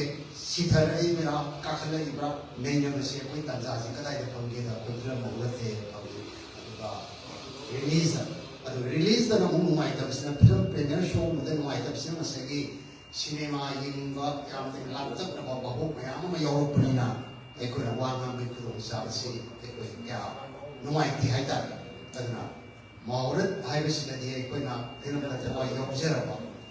ꯍꯥꯏꯗꯤ ꯃꯄꯥꯟꯒꯤ ꯐꯤꯂꯝꯗ ꯌꯥꯎꯗꯕ ꯑꯃ ꯑꯣꯏꯔꯁꯨ ꯐꯤꯂꯝꯕꯨ ꯁꯦꯀ꯭ꯔꯤꯇꯥꯏꯁ ꯇꯧꯕꯤꯔꯤꯕ ꯐꯤꯂꯝꯕꯨ ꯌꯣꯛꯈꯠꯄꯤꯔꯤꯕ ꯐꯤꯂꯝꯕꯨ ꯀꯅꯣꯠ ꯍꯥꯞꯄꯤꯔꯤꯕ ꯏꯟꯚꯥꯏꯇꯤꯁꯤꯡ ꯌꯥꯎꯔꯀꯥꯟꯗ ꯐꯤꯂꯝꯗ ꯀꯠꯊꯣꯛꯑꯕ ꯉꯥꯛꯇꯅꯦꯅ ꯈꯟꯖꯔꯀꯥꯟꯗ ꯑꯩꯈꯣꯏꯅ ꯋꯥꯍꯩ 5-10 ꯍꯦꯛ ꯐꯣꯡꯗꯣꯛꯅꯕꯁꯦ ꯃꯁꯤ ꯑꯩꯗꯤ ꯌꯥꯝ ꯀꯥꯟꯅꯩꯅ ꯈꯜꯂꯤ ꯃꯔꯨꯑꯣꯏꯅ ꯑꯩꯈꯣꯏ ꯃꯩꯇꯩ ꯍꯥꯏꯕ ꯑꯩꯅ ꯃꯦꯟꯂꯤ ꯃꯩꯇꯩꯗ ꯄꯜꯂꯤ ꯆꯤꯡꯃꯤꯁꯤꯡꯗꯤ ꯍꯥꯏꯅ ꯃꯈꯣꯏ ꯄꯨꯟꯕꯁꯤ ꯌꯥꯝ ꯄꯨꯜꯂꯦ ꯑꯗꯨ ꯑꯩꯈꯣꯏ ꯃꯩꯇꯩꯗꯤ ꯄꯨꯟꯕꯁꯤ ꯀꯌా ꯐꯪꯗꯦ ꯑꯗꯨꯅ ꯑꯩꯈꯣꯏꯅ ꯀꯔꯤꯒꯨꯝꯕ ꯍꯤꯔꯝ ꯑꯃꯗ ꯍꯦꯛ ꯄꯨꯟꯕ ꯃꯇꯝꯗ ꯑꯩꯈꯣꯏꯅ ꯀꯥꯟꯅꯕ ꯋꯥꯐꯝ ꯈꯔꯗꯤ ꯈꯟꯅꯍꯧꯕꯁꯤ ꯌꯥꯝ ꯇꯉꯥꯏꯐꯗꯦꯅ ꯈꯜꯂꯤ ꯅꯠꯇ꯭ꯔꯗꯤ ꯑꯩꯈꯣꯏꯅ ꯆꯥꯛ ꯌꯥꯎꯔꯦ ꯀꯧꯔꯦ ꯆꯥꯛ ꯆꯥꯔꯝꯗꯥꯏꯗ ꯌꯧꯔꯛꯑꯒꯗꯤ ꯑꯩꯈꯣꯏ ꯀꯔꯤꯝꯇ ꯈꯟꯅꯕꯒꯤ ꯃꯇꯝꯗꯨ ꯐꯪꯗ꯭ꯔꯒꯗꯤ ꯑꯩꯈꯣꯏꯁꯦ ꯅꯣꯡꯃ ꯅꯣꯡꯃꯒꯤ ꯁꯣꯊꯕꯁꯦ ꯍꯦꯜꯂꯛꯀꯅꯤ ꯍꯥꯏꯕꯗꯤ ꯑꯩꯅ ꯊꯃꯣꯏꯗ ꯂꯩꯕ ꯈꯔ ꯑꯗꯒꯤ ꯑꯩꯈꯣꯏ ꯀꯥꯏꯀꯨꯅ ꯂꯩꯕ ꯒꯣꯀꯨꯜꯅ ꯂꯩꯕ ꯃꯌꯥꯝ ꯏꯖꯤꯞꯇ ꯂꯣꯏ ꯂꯩꯕ ꯃꯌꯥꯝꯁꯦ ꯈꯔ ꯐꯣꯡꯗꯣꯛꯅꯔꯗꯤ ꯁꯨꯝꯕ ꯇꯟꯖꯥ ꯇꯟꯖꯥꯗ ꯑꯩꯈꯣꯏꯒꯤ ꯂꯝꯕꯤꯁꯦ ꯃꯥꯡꯂꯣꯝꯗ ꯆꯠꯁꯤꯟꯕ ꯉꯝꯃꯤ ꯐꯤꯂꯝꯒꯤ ꯑꯣꯏꯔꯣ ꯑꯦꯅꯤ ꯁꯕꯖꯦꯛꯇ ꯑꯗꯨꯅ ꯑꯩꯈꯣꯏꯁꯦ ꯄꯨꯜꯂꯤꯉꯩꯗ ꯈꯔ ꯇꯥꯟꯅꯕ ꯐꯩ ꯑꯩꯈꯣꯏ ꯄꯨꯟꯕ ꯌꯥꯝ ꯋꯥꯠꯂꯤ ꯑꯩꯈꯣꯏ ꯂꯥꯏ ꯍꯔꯥꯎꯕ ꯍꯥꯏꯅ ꯆꯍꯤ ꯑꯃꯗ ꯑꯃꯨꯛ ꯄꯨꯂꯞ ꯍꯔꯥꯎꯏ ꯑꯗꯨꯁꯨ ꯖꯒꯣꯏ ꯈꯔ ꯁꯥꯔꯒ ꯂꯥꯏ ꯈꯔ ꯈꯣꯏꯔꯝꯕ ꯑꯗꯨꯝ ꯊꯣꯛꯏ ꯑꯩꯈꯣꯏ ꯃꯗꯨꯗ ꯑꯍꯦꯟꯕ ꯆꯍꯤꯗꯨꯒꯤ ꯑꯣꯏꯅ ꯑꯩꯈꯣꯏ ꯀꯔꯤ ꯗꯤꯕ꯭ꯂꯞꯃꯦꯟ ꯀꯔꯤ ꯃꯥꯡꯂꯣꯝꯗ ꯆꯪꯁꯤꯟꯁꯤꯒꯦ ꯀꯔꯤ ꯇꯧꯁꯤꯒꯦ ꯍꯥꯏꯕꯁꯤꯗ ꯈꯟꯅꯗꯦ ꯑꯣꯟꯂꯤ ꯑꯗꯨꯗ ꯈꯔ ꯂꯥꯡꯕ ꯑꯗꯨꯝ ꯊꯣꯛꯑꯦ ꯃꯁꯤ ꯑꯩꯅꯁꯨ ꯈꯟꯖꯕꯅꯤ ꯌꯥꯎꯁꯪꯃꯛꯇ ꯂꯥꯛꯑꯦ ꯁ꯭ꯄꯣꯔꯠꯁ ꯇꯧꯔꯦ ꯆꯨꯝꯃꯦ ꯁ꯭ꯄꯣꯔꯠꯁꯀꯨꯝꯕ ꯀꯥꯟꯅꯔꯦ ꯑꯩꯈꯣꯏ ꯕꯠ ꯃꯗꯨꯗ ꯄꯨꯜꯂꯤꯉꯩꯗꯨꯗ ꯑꯩꯈꯣꯏꯅ ꯑꯉꯥꯡꯁꯤꯡꯗꯕꯨ ꯑꯣꯏꯔꯣ ꯑꯩꯈꯣꯏ ꯏꯈꯥꯗꯕꯨ ꯑꯣꯏꯔꯣ ꯑꯍꯟꯁꯤꯡꯗꯕꯨ ꯑꯣꯏꯔꯣ ꯑꯩꯈꯣꯏꯅ ꯍꯥꯏꯕ ꯌꯥꯕ ꯇꯥꯟꯅꯕ ꯌꯥꯕ ꯋꯥꯐꯝꯁꯤꯡꯁꯦ ꯑꯩꯈꯣꯏ ꯇꯥꯟꯅꯍꯧꯕ ꯑꯃ ꯆꯪꯉꯦ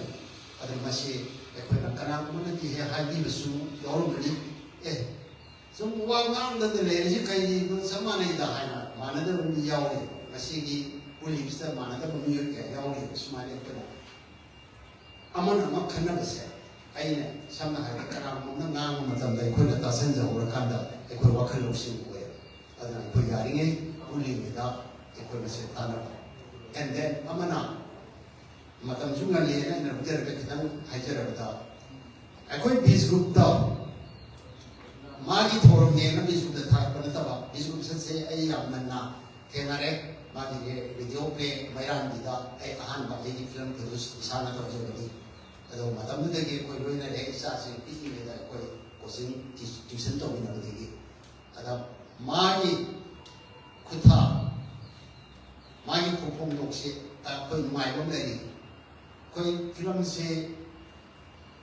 samaj ni se ni man kana bakhadi tige dori nungai bu loina na kana ba loina na information mayam ma education mayam clear si loi khangya ado magi kutha sina miyam da azik so hai ni ai man pan da ta ho da koi channel on sa si thare ise man film da asak kar ta ni film ma ji loi ye ahan no man so ado film da pi ba sa film da pi gi ba wafam pawtak se mi krimon si loi yo mai moi da madda pi ba ajabo wahi wata channel on sa mayam madu miyam ni lo ne imon ni yeng da gi thaki ba mo su yaw do na ti asi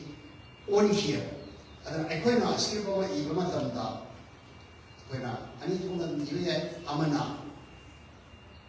character du bu magi character du bu aikoina assassinate to da da tam thi ni ye ga example ho da commando matam da commando na phara ka bu ko commando ka hat gi character si gi ka commando ha gi to gi phate bu ko su ya ai bisna commando si phatta ba ta ye ko ya aduga bu nakal ba commando si am pha ye ko man ni kan ba ka pa se ba to ko la ka da commando wai si ma na ni ko phate ko sha mu phate ko se pha ba ko re ni yam ni si ko re adu mu ko se commando da ani to sa man ba o ye ni commando na mi phatta ba ba pu da ha tra to se ko commando si ma to ni ni si da ko ye ko pe ya ado commando si am pha na ye ka magi thawat to the activity do apawada sukulan daga commando si apawa commando mo ni ye ka o commando si mai phala sa da ni no si bare da ni no si ma ta ne ba ni ma ado create ni ma na da wa ni ado facebook ta na ko na ma ni yi ba mo si ai na su ye ni ma ni style si ni style mo director mo ni kene ni ko director mo ado ma na puthoki ba film sin da ai na sum nei ne jabani ada मानो थोके film the P की बम message में आंसे अते film the सुयाव के हट देना अदु कना गुम बखर दी खले है ना एंटरटेनमेंट लोंदा इथे इरान तो कोई ना है ना तीरगा यामना क्वांटिटी होतना कोई मागी मैसेज पी सु लेंट में थे मतलब सुमाई मैं मखल है अदना स्वाइदा कोई बिस्कुटना पी की बा डायरेक्शन सिंदा फिल्म खरा या मरुई ना मागी दनु मारी सिना मान स्क्रिप्ट से इजेयो लोइना ना माना मागी कोई नहीं को मशीन है तो फले है कि नहीं को कोई ना अतो पर राइटर को स्क्रिप्ट को खल्लगा कोई ना मागी कोई ना आइने सुनिए के बदली मान फिल्म स्क्रिप्ट ई को मतलब दा मान नुआने से कोई ना उन कैरेक्टर थी ना देखो मान ई बदल दा काय की कैरेक्टर रोल से कई शान से अदुगा मागी रोल से सीउनी एमएलए को बीरसी अदुदी एमएलए की कर्म कैरेक्टर एमएलए अगर सारे को बीजो बिया जो है तो रोल का कैरेक्टर का नीचे रोल हाइसिना मनी कैरेक्टर हाइसिना मनी को अनि जे पुण्य दि सकदा करा मुन्ना खंग ना है करी रोल नो अदुनी है रोल दी आई एमएलए सामने है whereas आई कैरेक्टर करी नो अफबो इधर का फता को इधर कैरेक्टर में ये कदम है अदना माना कायकू को कुली सक्तम जी ममित उरगा मागी सानबा कायकू मखोई नी सानजबा नियो से हेन सानबा ले लोई सानबी नमे whereas हेन सानबा पक्ष वाय बन ले मदद माय ममित उरगा माने इसे मसे फारे है वी वाला तबा मागी डायरेक्टर को ना मदी राइटर को माय फिल्म द सोइदि से माने सोइदि सी मरोई बमरम दी मान ममित आर्टिस्ट से या मनो उरगा माने इसे अमर ब्लाइंडली इवनी अतो राइटर ने इरिसना माना वारी म खत नोवेल ने बथो इजबनी मदुदा कोन गोकुल फितम सबनी कायको फितम सबनी मदुना तो मागी रोल्स द कैरेक्टर्स का सदन से के कायको ने सार दे सुब ने तक तो बा रोमांटिक ओइना सदन ने फजनी का है कोन उइदना सुमाइना मदुदे यिरपनिना पोसे तो पाए आई होरे मागी Sana the character Sana the role ओइरोयबा अदुनने बिस्कुट की फिल्म दा अकोने फजेसे अदुबो मसिना मागी थुदोपा अहिबनी इसुई जबा हिबा डायरेक्शन जो पीबा कराउबा डायरेक्शन दे पीबा Hiba 이번이 했다고 술래 아도 마코이나 이 더워마다 소리이시나 스크립트 미용원들이 로버리나 호렌 아이나 아티스트 아마 강강다고 아티스트 아마 너무 이유 보면답니다 만나 호렌 사나가 나간다 거기 앞이들이 양도 와 나들어가다 야네 야나바이나 덮신기게 되기 필요합니다 손타고 다른 게 나오다 되는데 아나 거기 비즈부터고 아도 비즈부터 세 야만 다가자로 마대게 로이나거리 또 마시지 다급함이 통들어버리 말하면 필름자 여한대가 아나 양 다급함이 팔아버리 아니 여한 밑에 그래야 다급게 아나 수마이도 그나 마이 필름세 ayam mana sari loine na koi citra si sai mana hai go summe hoki player mora ka koi citra ki mai ki hoji ki koi ba ena to body structure te da hey nam na sari chane susan na bai ko lai man bai ko ma na tra ga di citra da su tam ni ma da su ma je wi ni ba ma ki pari mo le character ka ya nya ma ja ga ma ge role su phasale character su phasale adu madu da phasani ba to mai na lai ba ai gi 애군다 비슷하거나 그런 거한다 이런 거가 양나 코미디 수고해 봐 아주 가라 나가 살아가는 비가 나는 이 캐릭터만 아닌데 비 아이야들 이런 비야야 이런 비 사이에 또 미래지 하이니 에 사이에 로이 넘는다고요 넘는데 로이 넘네 해는 빡세 봐야죠 이 세지 담마가 주석이야요 adu ithor ko yaw mi nu he na o padi in mon quality ko loiner ko he na tamma ko so he na adu mai na ai su nam ne ba nam ni to ni adu he na su sin ba ki dong dong na ai ji he da ma wa ni di ita ta ya ba ha gi ju gai di ka si wa ai mon da ka sak ta ka pa akan ring sin ba ka do ba adu ma sao ka ha ru mo ma sao wa di adu ai ji ko be da ka zane adu na 아이코이나 캐릭터세 이행가도 아주 아이가 시네마 국민이에서 이번에 기억과 캐릭터를 말고 포함해 달라고서 아이디 마시 그야 로진이 아이 비스고 들어서 하 아이 사나로이도 비슷한 거는 봐요. 얼마나 좋아하니 아들아 하이바 아이는 그냥 이거 사회거든. 아이는 그대로 파기도 외우거든. 중앙에 나가고 파기 양도해. 그러고 파기 시스템 거래. 시스템 가메디 시티 시스템은 이거 미디시티 동해요. 에리보디는 동해요. 아주나 더봤습나 많이 말하시 먹으면 많이 하던 간 그 더너비나 사서 비스나 숨는 많은 값을 매야 와야 되는 거예요. 그이 모두 막이 꼬꼬디 야오라고 그래.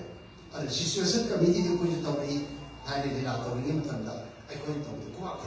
그거 아주 스크립트나 이렇게 아주 양 도이게요. 아드나 아이고 캐릭터니 칼칸다 캐릭터 칼고 하야나 아빠가 갖다 칼먹이 나지 아이고는 이사 사나고도 보고 아이는 옥설을 감이 그만 하는 거 타고 되고 있다고 그러더니 아이는 뭐 이제 아주 수마이나 있거나 피라미드 마땅한 데 있고 그런 바나나 게 있냐 이제시 아드나 거기나 피라미드 도비는 단다 거기만 그 피라미드 시지 말아봐 이 티르버리 왜 가라나 하이 많이 피라미드 시대에 시대버디는 띠 Manipur film सिद्धबनती cinema hall येंदबा cinema hall चतबा वाले cinema hall लेदबा number 1 number 2 cinema hall चलगा cinema येंगी tradition से कोई मक्सद पड़े कने कोई भी येंग तबना न करे नतर मतलब सुने द हॉल होंदा अदु तंथा पुलिस ले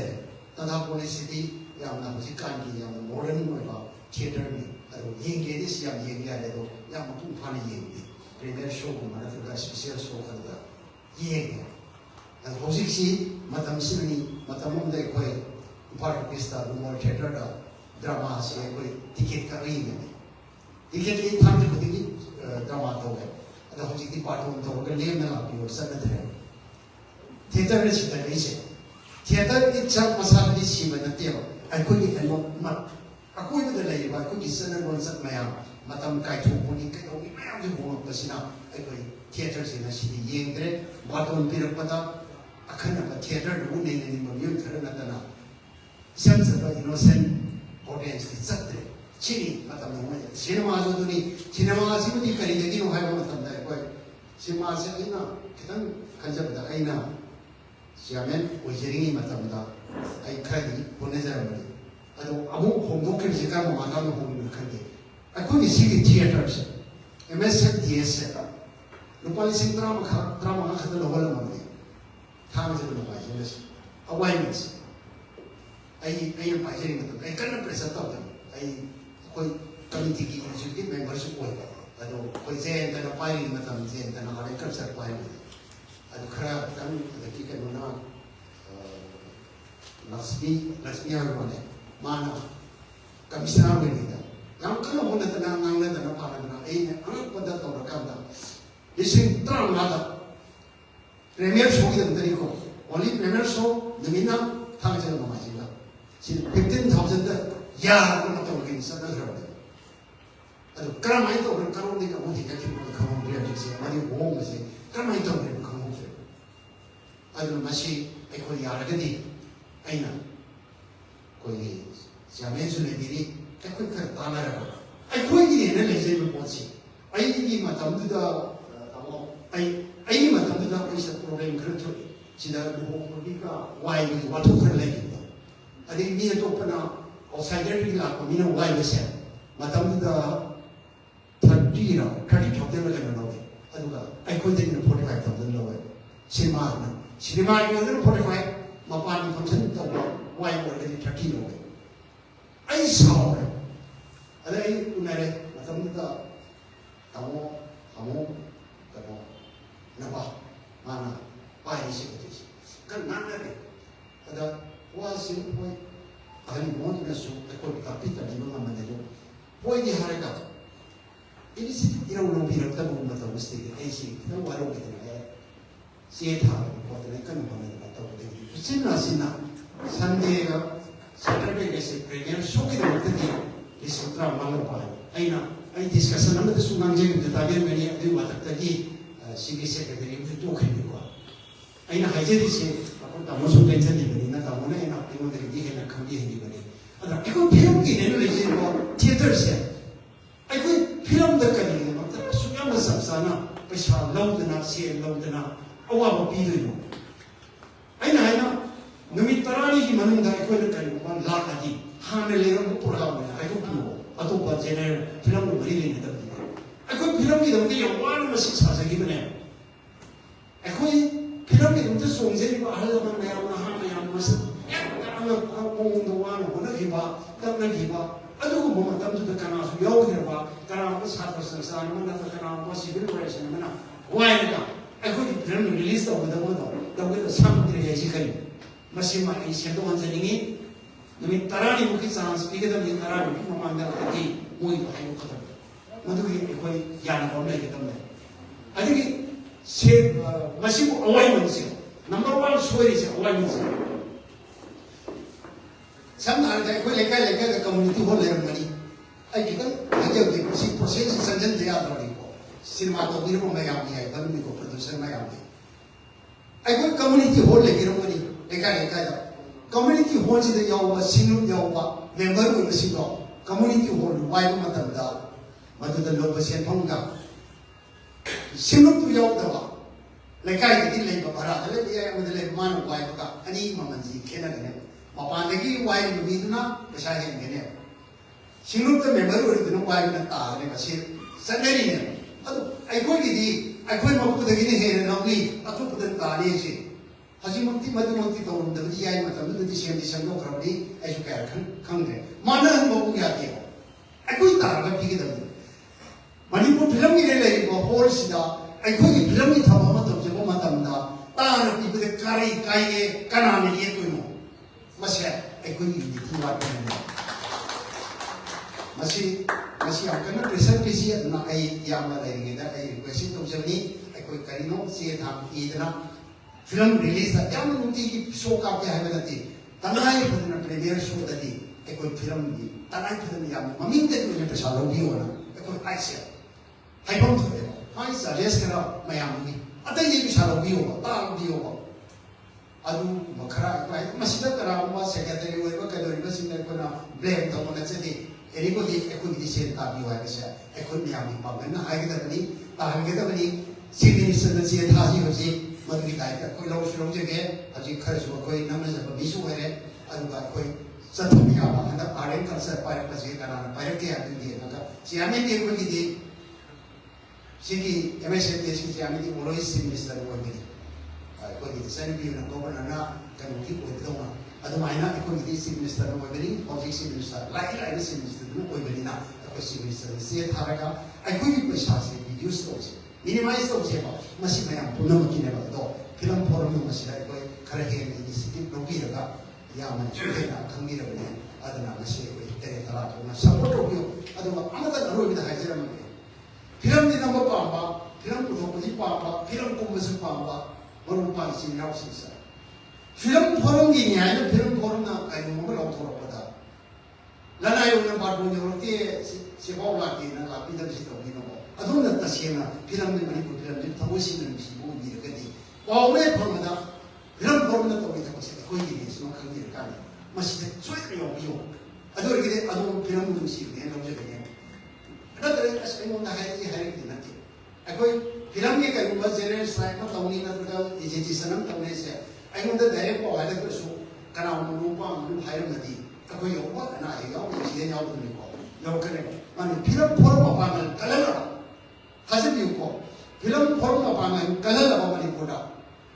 ꯐꯤꯂꯝ ꯐꯣꯔꯝ ꯅꯠꯇꯅ ꯐꯤꯂꯝ ꯆꯥꯎꯈꯠꯍꯟꯕꯒꯤ ꯑꯦꯄꯦꯛꯁ ꯕꯣꯗꯤ ꯈ꯭ꯋꯥꯏꯗꯒꯤ ꯆꯥꯎꯕ ꯃꯄꯥꯡꯒꯜ ꯂꯩꯕ ꯂꯩꯇꯦꯕ ꯑꯩꯈꯣꯏꯅ ꯑꯩꯈꯣꯏ ꯃꯁꯦꯟ ꯁꯣꯟꯕ ꯃꯥꯟꯕꯒꯤ ꯋꯥꯅꯤ ꯃꯄꯥꯟꯗꯗꯤ ꯑꯥꯎꯠꯁꯥꯏꯗꯔꯁꯤꯡꯅꯗꯤ ꯃꯅꯤꯄꯨꯔꯒꯤ ꯐꯤꯂꯝ ꯐꯣꯔꯝꯁꯦ ꯑꯗꯨꯛꯀꯤ ꯃꯇꯤꯛ ꯀꯤꯅ ꯍꯪꯒꯣꯏꯅ ꯆꯠꯂꯦ ꯑꯩꯅ ꯄꯥꯏꯖꯔꯤꯉꯩ ꯃꯇꯝꯗ ꯃꯄꯥꯟ ꯂꯝꯗꯒꯤ ꯃꯤ ꯂꯥꯛꯄ ꯃꯇꯝꯗ ꯑꯩꯈꯣꯏꯒꯤ ꯐꯤꯂꯝꯁꯦ ꯁꯦꯂꯦꯛꯇꯦꯠ ꯐꯤꯂꯝ ꯈꯔ ꯂꯩꯖꯒꯦ ꯍꯥꯏ ꯀꯣꯄꯤꯔꯥꯏꯠ ꯄꯨꯟꯅ ꯂꯩꯖꯒꯦ ꯍꯥꯏ ꯑꯗꯣ ꯃꯣꯏꯅ ꯍꯥꯏꯔꯤꯁꯦ 20 to 50 ꯀ꯭ꯋꯥꯂꯤꯇꯤꯒꯤ ꯃꯇꯨꯡ ꯏꯟꯅ ꯄꯤꯖꯒꯦ ꯃꯣꯏ ꯗꯕꯤꯡ ꯇꯧꯖꯒꯦ ꯗꯕ ꯇꯧꯔꯒ ꯃꯣꯏ ꯊꯥꯗꯣꯛꯆꯩ ꯍꯤꯟꯗꯤꯗ ꯑꯣꯏꯕ ꯌꯥꯝꯅ ꯑꯣꯏꯕ ꯌꯥꯏ ꯑꯩꯈꯣꯏ ꯃꯅꯤꯄꯨꯔꯗꯗꯤ ꯍꯤꯟꯗꯤꯗꯤ ꯌꯥꯗꯕꯅꯤꯅ ꯑꯩꯈꯣꯏꯁꯤ ꯑꯌꯥꯕ ꯂꯧꯅꯅꯕ ꯑꯩꯈꯣꯏ ꯃꯄꯥꯟꯗ ꯑꯩꯈꯣꯏ ꯆꯠꯂꯦ ꯂꯧꯅꯩ ꯋꯥꯔꯤ ꯁꯥꯏ ꯑꯗꯣ ꯑꯌꯥꯕꯒꯤ ꯁ꯭ꯇꯦꯖꯗꯗꯤ ꯂꯩꯔꯀꯥꯟꯗ ꯑꯔꯣꯏꯕ ꯃꯤꯇꯤꯡ ꯑꯃ ꯍꯤꯟꯗꯤꯕꯨ ꯊꯤꯡꯉꯤꯕ ꯃꯔꯨꯑꯣꯏꯕ ꯑꯣꯔꯒꯅꯥꯏꯖꯦꯁꯟꯗꯨꯅ ꯑꯩꯈꯣꯏꯒꯤ ꯋꯥꯔꯦꯞ ꯑꯃꯇꯪꯗꯤ ꯂꯧꯈꯤꯒꯦ ꯑꯗꯨꯒ ꯃꯊꯪꯒꯤ ꯔꯥꯎꯟ ꯂꯥꯛꯄꯒꯤ ꯐꯝꯕꯗ ꯑꯩꯈꯣꯏ ꯂꯥꯎꯊꯣꯛꯆꯒꯦ ꯍꯥꯏꯗꯅ ꯌꯥꯅꯕ ꯀꯟꯗꯤꯁꯟ ꯑꯃꯗ ꯂꯩꯒꯅꯤ ꯑꯗꯨ ꯑꯣꯏꯔꯗꯤ ꯑꯩꯈꯣꯏꯒꯤ ꯐꯤꯂꯝ ꯈꯔ ꯈꯪꯒꯠꯆꯔꯀꯥꯟꯗ ꯃꯤꯒꯤꯁꯨ ꯌꯥꯝꯅ ꯂꯣ ꯕꯖꯦꯠꯀꯤ ꯐꯤꯂꯝ ꯌꯥꯝ ꯂꯩꯅ ꯑꯩꯈꯣꯏꯒꯤ ꯄꯩꯁꯥ ꯆꯪꯗꯕ ꯂꯩ ꯑꯗꯣ ꯃꯣꯏꯅ ꯐꯤꯂꯝꯗꯨꯃ ꯂꯩꯕꯤꯒꯅꯤ ꯄ꯭ꯔꯗ꯭ꯌꯨꯁꯔꯗꯨꯗ ꯂꯥꯛ 50 ꯊꯣꯛꯑꯅꯤ ꯂꯥꯛ 10ꯗ ꯄꯤꯕꯤꯔꯝꯃꯨꯅꯦ ꯁꯤꯗ ꯎꯠꯄ ꯂꯣꯏꯔꯕ ꯐꯤꯂꯝꯗꯨ ꯃꯣꯏꯅ ꯗꯕꯤꯡ ꯇꯧꯖꯔꯀꯥꯟꯗ ꯀꯣꯄꯤꯔꯥꯏꯠꯇꯨ ꯄꯨꯟꯅ ꯂꯩꯖꯔꯨꯔꯒꯦ ꯑꯩꯈꯣꯏ ꯇꯧꯖꯔꯨꯔꯒꯦ ꯍꯥꯏꯕꯗꯤ ꯑꯩꯈꯣꯏ ꯀꯩꯝ ꯌꯥꯎꯔꯣꯏ ꯂꯥꯛ 10ꯗꯪ ꯄꯤꯕꯤꯔꯝꯃꯨꯅꯦ ꯄ꯭ꯔꯗ꯭ꯌꯨꯁꯔꯗꯨ ꯍꯤꯡꯉꯣꯏꯗꯅ ꯑꯗꯨꯗꯤ ꯐꯤꯂꯝ ꯑꯃ ꯃꯅꯤꯄꯨꯔ ꯐꯤꯂꯝ ꯑꯗꯨ ꯑꯗꯨꯝ ꯆꯥꯎꯈꯠꯀꯗꯣꯏꯅꯤ ꯑꯗꯣ ꯃꯁꯤꯒꯨꯝꯕꯁꯦ ꯑꯩꯈꯣꯏ ꯀꯅꯥꯅ ꯍꯣꯠꯅꯅꯤ ꯑꯩꯈꯣꯏ ꯐꯤꯂꯝ ꯐꯣꯔꯝꯅ ꯍꯣꯠꯅꯗꯣꯏꯅꯦ ꯑꯗꯣ ꯐꯤꯂꯝ ꯐꯣꯔꯝꯅ ꯍꯣꯠꯅꯕ ꯍꯥꯏꯁꯦ ꯀꯅꯥꯅꯣ ꯃꯥꯡꯗ ꯂꯦꯡꯁꯤꯟꯕꯤꯔꯤꯕ ꯃꯌꯥꯝꯁꯤꯅꯦꯕ ꯐꯤꯂꯝ ꯐꯣꯔꯝ ꯍꯥꯏꯁꯦ ꯃꯌꯥꯝꯅꯦꯕ ꯑꯗ ꯀꯅꯥꯒꯨꯝꯕꯅ ꯍꯥꯏ ꯑꯣꯖꯥ ꯐꯤꯂꯝ ꯐꯣꯔꯝ ꯌꯥꯎꯕꯤꯕ꯭ꯔꯥ ꯍꯥꯏ ꯑꯁ ꯑꯩꯗꯤ ꯌꯥꯎꯖꯗꯦ ꯍꯥꯏ ꯑꯩꯈꯣꯏ ꯐꯤꯂꯝꯒꯤ ꯀꯥꯡꯕꯨꯁꯨ ꯍꯥꯏ ꯑꯗꯣꯝ ꯂꯣꯏ ꯐꯤꯂꯝ ꯐꯣꯔꯝꯒꯤ ꯃꯦꯝꯕꯔꯗꯤ ꯍꯧꯖꯤꯛꯇ ꯉꯁꯤ ꯂꯥꯎꯊꯣꯛꯆꯔꯝꯒꯦ ꯀꯔꯝꯍꯥꯏꯅ ꯑꯗꯣꯝ ꯑꯦꯛꯇꯔ ꯒꯤꯜꯗ ꯕꯤꯂꯣꯡꯁ ꯇꯧꯔꯝꯒꯅꯦꯕ ꯅꯠꯇ꯭ꯔꯒ ꯗꯥꯏꯔꯦꯛꯇꯔꯁ ꯒꯤꯜꯗ ꯕꯤꯂꯣꯡꯁ ꯇꯧꯔꯝꯒꯅꯦꯕ ꯗꯥꯏꯔꯦꯛꯇꯔ ꯒꯤꯜ ꯑꯦꯛꯇꯔ ꯒꯤꯜꯗꯣ ꯃꯗꯨꯒꯤ ꯃꯤꯍꯨꯠꯁꯤꯡꯅ ngasi di siamnya si pai ini isu di pai ini adu ini pai lo adu kita itu gildu karena forum yang dihari apa adu itu gildu member tu film forum member dia ini nama kuma tamda film forum yang ini mah kita ni ko mana ni kan film forum se hek apa man kalian man film kakak kini onani aku yang ahli bukan soji nama pai pasti ki yang state में हम हाजिर होते हैं तो वे अब देता है तो कोई सरकार से ना मरिंग मरांग में ले बस दाव चीज़ को स्टेट से दिन हम तो अदना एक अगर इधर मशीन की सुबह फिल्म सनागी हमारा hari बा film machine yang muncul na betul kena kalau pada udara atau menang lesana mati ke masihin dulu nang lesana dana yang pun betul kan mai apa film mau buat dana yang cuma kesini apa producer yang cuma mai apa anu mau film mau betul pemang betul ekonomi ini sih kalau mau pencipta itu sih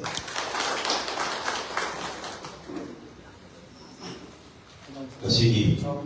dalam segi Facebook dan cari kesini makiamna manipuri film ni lagi bawa saksi kerana orang betul sumsin bejaga tadi hagawan bertani jangan pembiram pada mesej tias nampaknya hek loba sama dengan loba si ketika kami itu loba lagi ti nuai sekali ada tak betul mutu kerja mari title si manipur state film development cooperation society hai atau development sini jauh lebih terkenal ya pada misalnya punya lam sa kan na wala di bani de gi non sa ya bi cha la bu sin mai ti lo lo gi de di en mai zen en chen ni ma kha sa da sa ko ina asi thorom si president ni phom lam da election bi ba ta kun se ba chairman film for manipur ja ke school so apam kar tha bi ba ku sin che action bi si ja ke school so chairman film for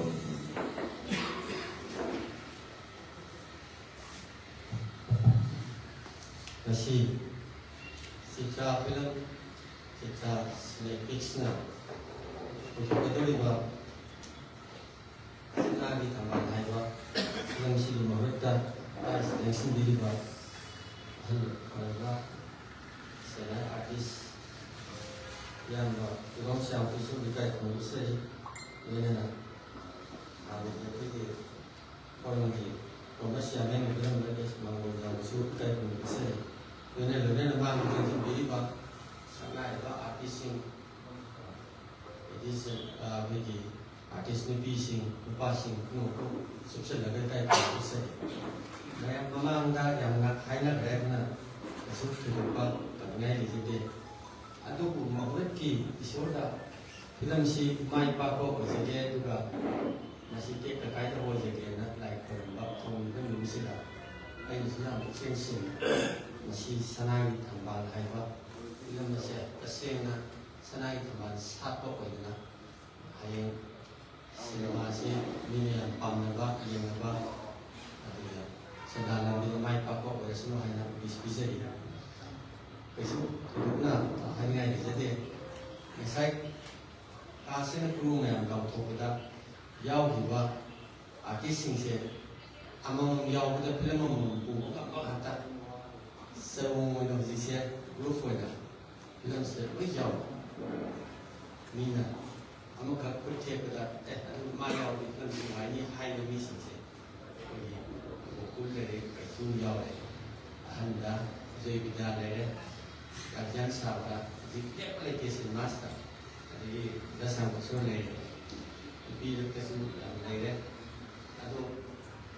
ini aja ni bagi apa ini film saya sum nawa yang main yang bang ni kuda yang macamnya film hero le jadi semua macam jadi pasal factor yang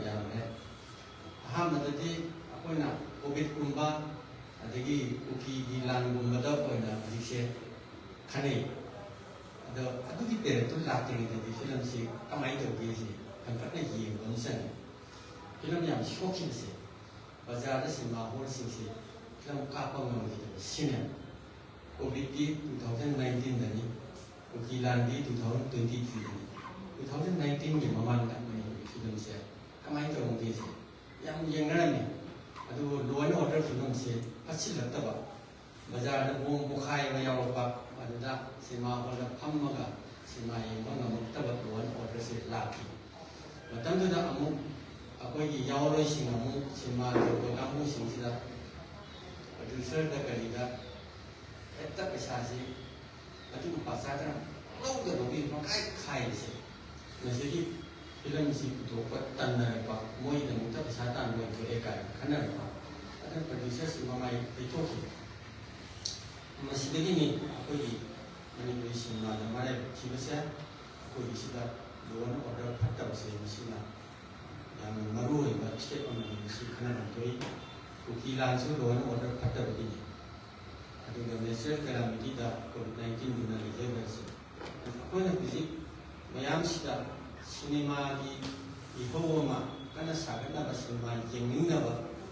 kon kai mukra tau ba pamto ko khatsan an apa bisik cinema hall sing sia ko sabia tau ga tingkat na ba kan na ho lai ado jadi kada dulu area ada lagi pak, orang bisa asal sih, kalau kapal hawa, yang le,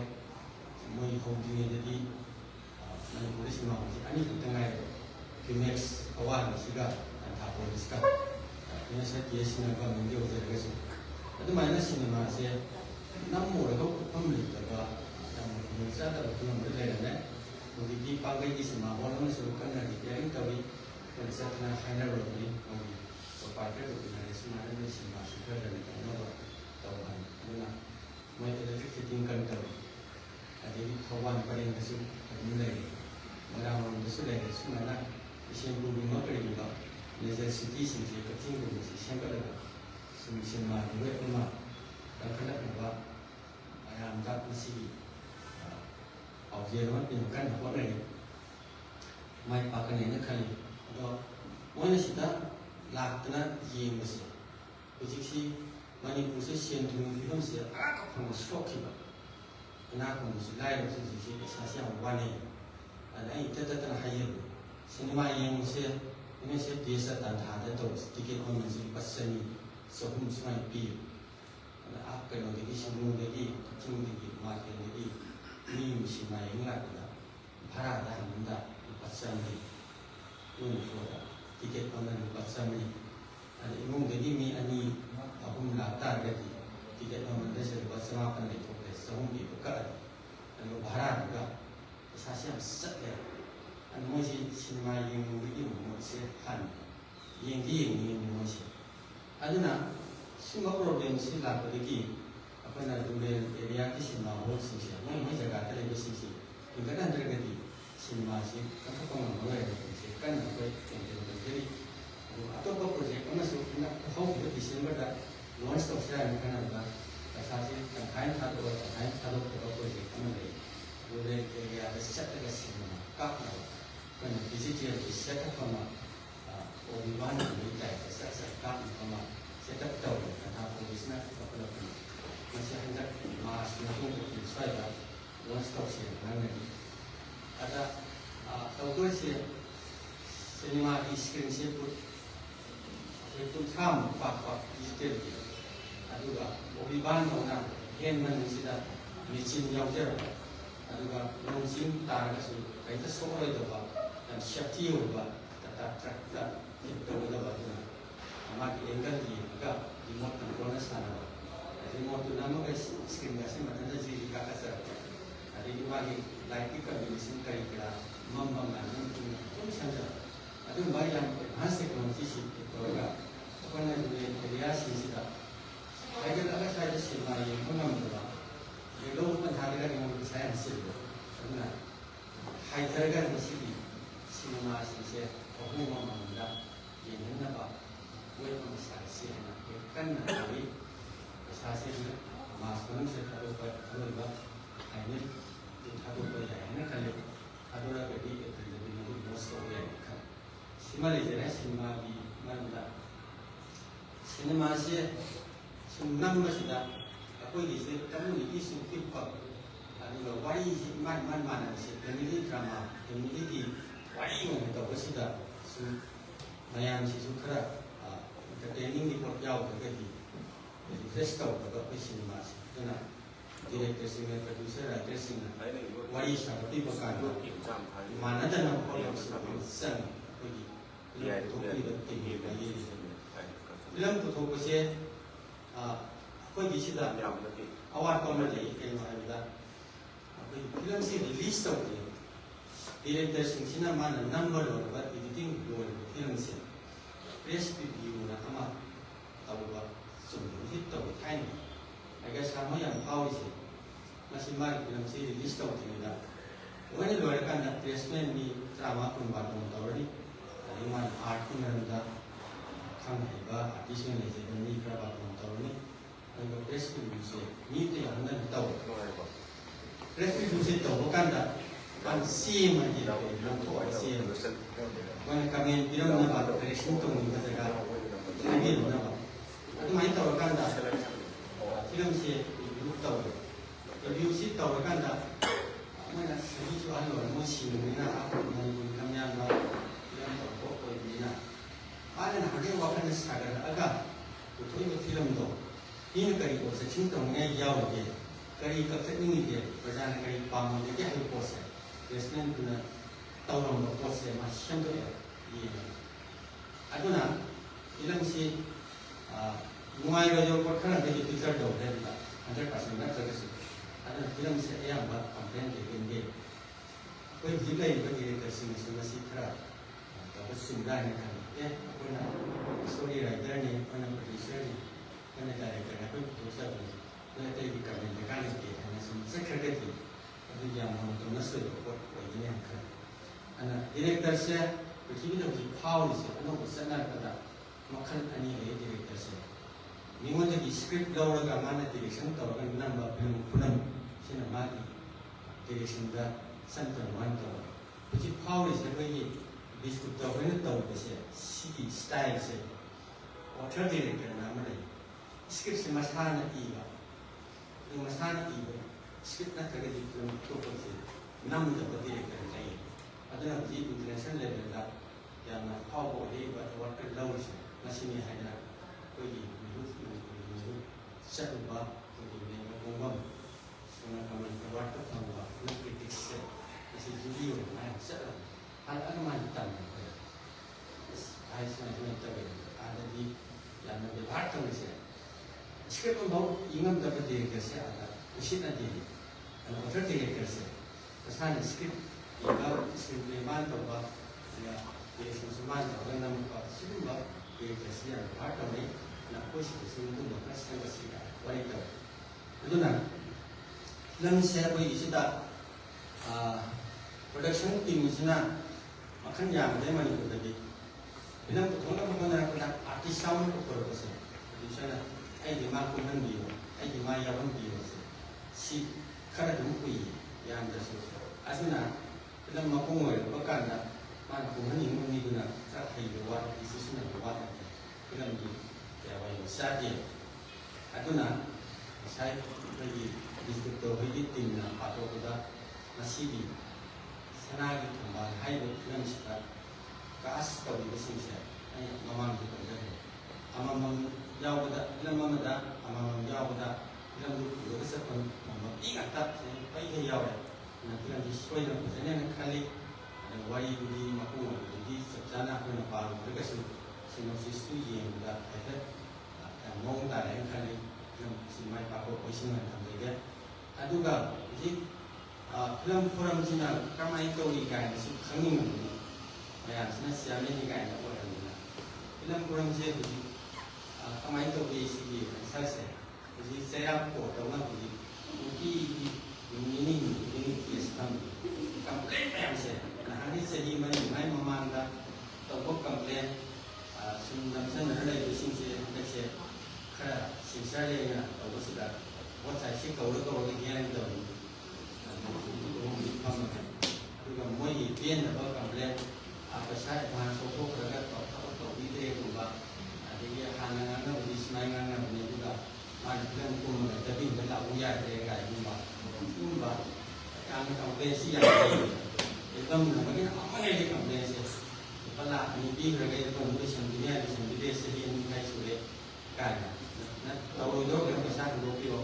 film ꯐꯣꯔꯝꯅ ꯗꯥꯏ ꯂꯧꯕꯤꯌꯨ ꯀꯥꯏꯅ ꯁꯤꯒꯨꯝꯕꯁꯤ ꯌꯥꯝ ꯇꯧꯏ ꯑꯗꯨꯕꯨ ꯑꯔꯥꯞꯄ ꯑꯌꯥꯝꯕ ꯂꯣꯏꯅꯃꯛ ꯋꯥꯔꯤ ꯁꯥꯔꯒ ꯃꯣꯏ ꯂꯣꯏꯁꯤꯟꯅꯍꯜꯂꯒ ꯐꯥꯏꯟ ꯊꯤꯕ ꯌꯥꯕ ꯊꯤꯍꯜꯂꯤ ꯑꯃ ꯇꯧꯔꯒ ꯑꯗꯨꯒ ꯑꯩꯅ ꯄꯟꯖꯅꯤꯡꯕꯁꯦ ꯄ꯭ꯔꯣꯗ꯭ꯌꯨꯁꯔꯒ ꯗꯥꯏꯔꯦꯛꯇꯔꯒꯁꯦ ꯐꯤꯂꯝ ꯅꯝꯃꯝꯗꯥꯏꯗꯗꯤ ꯌꯥꯝ ꯅꯨꯡꯁꯤꯅ ꯌꯥꯝ ꯆꯥꯟꯅꯩꯌꯦꯕ ꯐꯤꯂꯝꯁꯦ ꯅꯝꯕ ꯂꯣꯏꯔꯀꯥꯟꯗꯅꯦ ꯕꯤꯖꯤꯅꯦꯁ ꯃꯥꯔꯀꯦꯠꯇ ꯊꯣꯛꯂꯛꯑꯀꯥꯟꯗ ꯈꯟꯅꯔꯛꯑꯦꯕ ꯈꯟꯅꯔꯛꯄꯁꯤꯅꯅꯦ ꯁꯤ ꯀꯦꯁ ꯂꯩ ꯑꯗꯒꯤ ꯑꯃꯨꯛ ꯃꯁꯤ ꯃꯃꯤꯡ ꯊꯥꯔꯒꯗꯤ ꯄꯜꯂꯔꯣꯏ ꯑꯩꯈꯣꯏꯒꯤ ꯄ꯭ꯔꯣꯗ꯭ꯌꯨꯁꯔꯁꯤꯒꯤ ꯆꯨꯝꯅꯁꯨ ꯄꯩꯁꯥ ꯄꯨꯊꯣꯛꯑꯒ ꯐꯤꯂꯝꯗꯨ ꯐꯤꯂꯝ ꯇꯧꯏ ꯍꯥꯏꯕꯗꯨꯒꯤ ꯐꯤꯂꯝꯗꯨ ꯇꯧꯅꯤꯡꯕ ꯄ꯭ꯔꯣꯗ꯭ꯌꯨꯁꯔ ꯑꯣꯏꯅꯤꯡꯕ ꯐꯤꯂꯝꯒꯤ ꯃꯔꯝꯗꯗꯤ ꯀꯌꯥ ꯈꯪꯗꯕ ꯑꯗꯨꯒ ꯗꯤꯔꯦꯛꯇꯔꯁꯤꯅ ꯃꯃꯤꯡ ꯃꯅꯥ ꯁꯤꯡꯕ ꯍꯥꯟꯅ ꯐꯤꯂꯝ ꯈꯔ ꯇꯧꯔꯕꯅꯤꯅ ꯃꯥꯅ ꯂꯣꯏ ꯁꯤꯜꯂꯒ ꯁꯨꯝ ꯇꯧꯕꯁꯦ ꯑꯗꯨꯗ ꯀꯝꯃꯨꯅꯤꯀꯦꯁꯟ ꯒꯦꯞ ꯂꯩꯕ ꯑꯥꯏꯟꯒꯤ ꯑꯣꯏꯕ ꯄꯣꯠꯇ ꯇꯥꯝꯗꯅ ꯍꯦꯛ ꯇꯧꯁꯟꯈꯤꯕ ꯑꯗꯨꯒ ꯀꯣꯟꯅ ꯀꯝꯄ꯭ꯂꯤꯀꯦꯁꯟ ꯂꯥꯛꯑꯀꯥꯟꯗꯗꯤ ꯃꯕꯥꯅꯤꯁꯦ ꯈꯠꯅꯔꯛꯄ ꯑꯗꯨꯒꯤ ꯀꯦꯁ ꯂꯩ ꯑꯗꯣ ꯍꯟꯗꯛ ꯑꯩꯈꯣꯏꯅ ꯅꯝꯗꯅ ꯂꯨꯄꯥ 50,000 ꯐꯥꯏꯟ ꯇꯧꯋꯤ ꯃꯁꯤꯗ ꯚꯦꯔꯤ ꯑꯣꯏꯅ ꯃꯇꯨꯡ ꯇꯧꯕꯤꯅꯕ ꯍꯥꯏꯅ ꯅꯣꯡꯃ ꯊꯥꯏ ꯅꯨꯡꯉꯥꯏꯇꯦ ꯑꯗꯨ ꯑꯩꯅ ꯅꯣꯏ ꯀꯅꯥꯝꯇꯗꯤ ꯃꯤꯆꯪ ꯅꯠꯇꯦ ꯑꯗꯨꯅ ꯇꯧꯔꯤꯁꯦ ꯁꯤ ꯀꯥꯏ ꯁꯤ ꯇꯧꯋꯤ ꯁꯨꯃꯥꯏꯅ ꯇꯧꯗꯅ ꯋꯥꯌꯦꯜꯁꯤ ꯇꯧꯔꯒ ꯐꯥꯏꯟ ꯂꯧꯕ ꯍꯧꯔꯦ ꯑꯗꯒꯤ ꯀꯩꯅꯣ ꯑꯥꯔꯇꯤꯁ ꯃꯔꯛꯇꯁꯨ ꯄ꯭ꯔꯣꯗ꯭ꯌꯨꯁꯔ ꯑꯣꯏꯃꯤꯟꯅꯔꯝꯃꯒ ꯀꯥꯏꯅꯔꯛꯄ ꯑꯗꯨꯒꯤ ꯁꯤꯌꯥꯔꯗ ꯈꯠꯅꯔꯛꯄ ꯀꯝꯄ꯭ꯂꯦꯟ ꯂꯥꯛꯄ ꯁꯤꯒꯨꯝꯕꯁꯤ ꯌꯥꯝ ꯇꯧꯏ ꯋꯥꯌꯦꯜ ꯌꯥꯝ ꯇꯧꯏ ꯑꯗꯨꯕꯨ ꯃꯁꯤ ꯐꯣꯔꯝꯅꯁꯨ ꯒꯥꯔꯖꯤꯌꯥꯟ ꯑꯣꯏꯅ ꯂꯩꯕꯅꯤꯅ ꯇꯧꯖꯗꯧꯅꯦꯅ ꯈꯜꯂꯒ ꯇꯧꯖꯔꯤ ꯊꯣꯏꯗꯣꯛꯅ ꯁꯤꯗ ꯑꯩꯈꯣꯏꯅ ꯁꯥꯊꯤꯉꯥꯏ ꯂꯩꯇꯦ ꯑꯩꯈꯣꯏꯅ ผู้นำคนบ้ากันยันนะคุณไม่ยินก็สิวารุชินก็รู้สึกแล้วมันเป็นไงดูกับผู้ที่โอ้ยมาตั้งเสียมาม่าเนี่ยนะไอ้เช่น1990 ถูกไปที่น่ะ1998เขาว่ามันกดเริ่มที่จะเป็นตัวประสิทธิ์โอ้ยดูกับโอ้ยแต่ว่าโอ้ยดูกับโอ้ยเสียเดี๋ยวเราจะสร้างมันวิ่งตามไปเดี๋ยวสิ่งเราถูกต้องมันอะไรแต่ไม่ดีมันที่มันจะสู้กับตัวว่ามันสู้ยิ่งกับอะไรที่น่าเรามันจะสู้มันสู้ยิ่งกับนี่นะคุณเราถูกต้องมันเลยที่มีสมรภูมิอันนี้เสร็จแล้วตุ้งไปก้นก้นมันสิเป็นอะไรไอ้ผู้ใหญ่จะเรียนมันสิว่าใส่ที่มันมีสิ่งเป็นที่น่าเราที่เป็นได้สิทำตัวเสียนะตัวกันทำตัวแรกเป็นได้สิเราตัวกันเอ็มดีสันตากันนะได้มาสิใช้ด้วยมันสิใช้ตัวกันนะตัวอย่างตาเนี่ยนะนี่มันน่าเสียเลยบ้านไทยโดยที่ใช้ไม่ใช่ไอ้ดีที่ดีสุดก็เนี่ยนะที่เราใช้ใช้ที่เราเลยก็ไม่ใช่ตัวนั้นนี่สิ่งมาหัวสิละไอ้นั่นอารมณ์ที่ได้เงินตัวนี้เลยนะตัวเรามาสปริงบอร์ดเลยนะที่เราตัวแกสิ่งที่ successful ก็ดีโอเคก็สุดว่าต้องทำอย่างไรสิ่งที่เราแต่พอยต์ตัวนี้เราคนหายโพลิซีสเกเลตันที่นั่นแต่ว่ามันสตรัคเจอร์ที่นั่นแต่ว่ากราวด์สิ่งที่เชื่อมันคนเราคนที่เขาที่ก็อย่างนี้แล้วนอนหายนะมาสิคนที่ได้ตัวก็มามันเป็นการสิ่งที่เรียกว่าเชื่อมันไม่คนที่ใช้ไม่รู้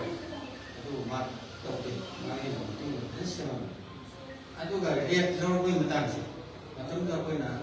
ซีนีมาสิฮินดีตัวนี้มาตั้งตัวคนมันดูซีนีมาสิโฮลตัวตัว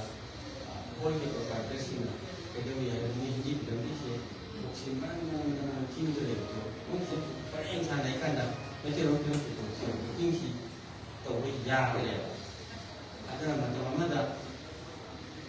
끝까지 나면 거였잖아. 예, 몇대로 그런다. 가슴에서 또 깎거든요. 이제는 또 깎거든요. 가이 또 그때 많이 또 그러나 우리 주정세 판매를 어디다 그냥 뭐로 가야겠습니까? 인가คันนี้พิเศษที่พวกเด็กเป็นเรื่องสาวคนนี้นะตัวเป็นสิ่งที่กระตุ้นหลักของมันหลักว่าเป็นปีเกิดด้วยมีสิ่งนั้นก็ทุ่มเทกันนี่นะทุ่มเทไม่ใช่ที่ที่พวกนี้ใช่ไหมต้องรู้จักในที่สิ่งที่พวกนี้สิ่งนั้นก็นั่นแหละกันสุดท้ายเสียแต่สิ่งนั้นสิ่งนั้นสิ่งให้เราว่าเราเนี่ยมาจำได้ดีว่าสิ่งที่เรามาใช้เป็นที่เราอัปม예수 보이소 뭐라가 보여드리고 보여드립니다. 그 뭐라 보관시다. 빠이로 미신이나 오피셜신이나 무시 이제 신하호다가 있다. 신하호다가 이제 시기 보라세 어디 프로모션 컴퍼니 우리 시네마 이 프로모트 아티스트나 이런 디렉터스 오디션이야 욕하다 봐. 담바 홀리고 이제 카로다 봐. 하나 비 마켓다 스미싱 보지 아주토마 이마바 대화니 아주토레 이 스타피 아주토레 또 빙야리티 이 시쿠티 아니미 아주 소고딩이 이사도 세레비비 바세 로시가이 사파라히 키마마 아주마이 도동나티 있어 폴리스는 서드 가면도 되던 시기 보도 다이터스나 매니저먼트 커미티도 이거 타로티 머니푸리 시네마세 까마나 sahabat kerja, sahabat nama orang nama pol sida kapal itu, kapal lega awaknya di semuanya, nama pada bahaya itu kim, semuanya ini tu, hendak saya, kamu director singamu kapal nama kerja, semua si kapal kan, show ini kita terang lalu, aduh, segi, pada ini bisa kerja yang mana tim kontrol, mai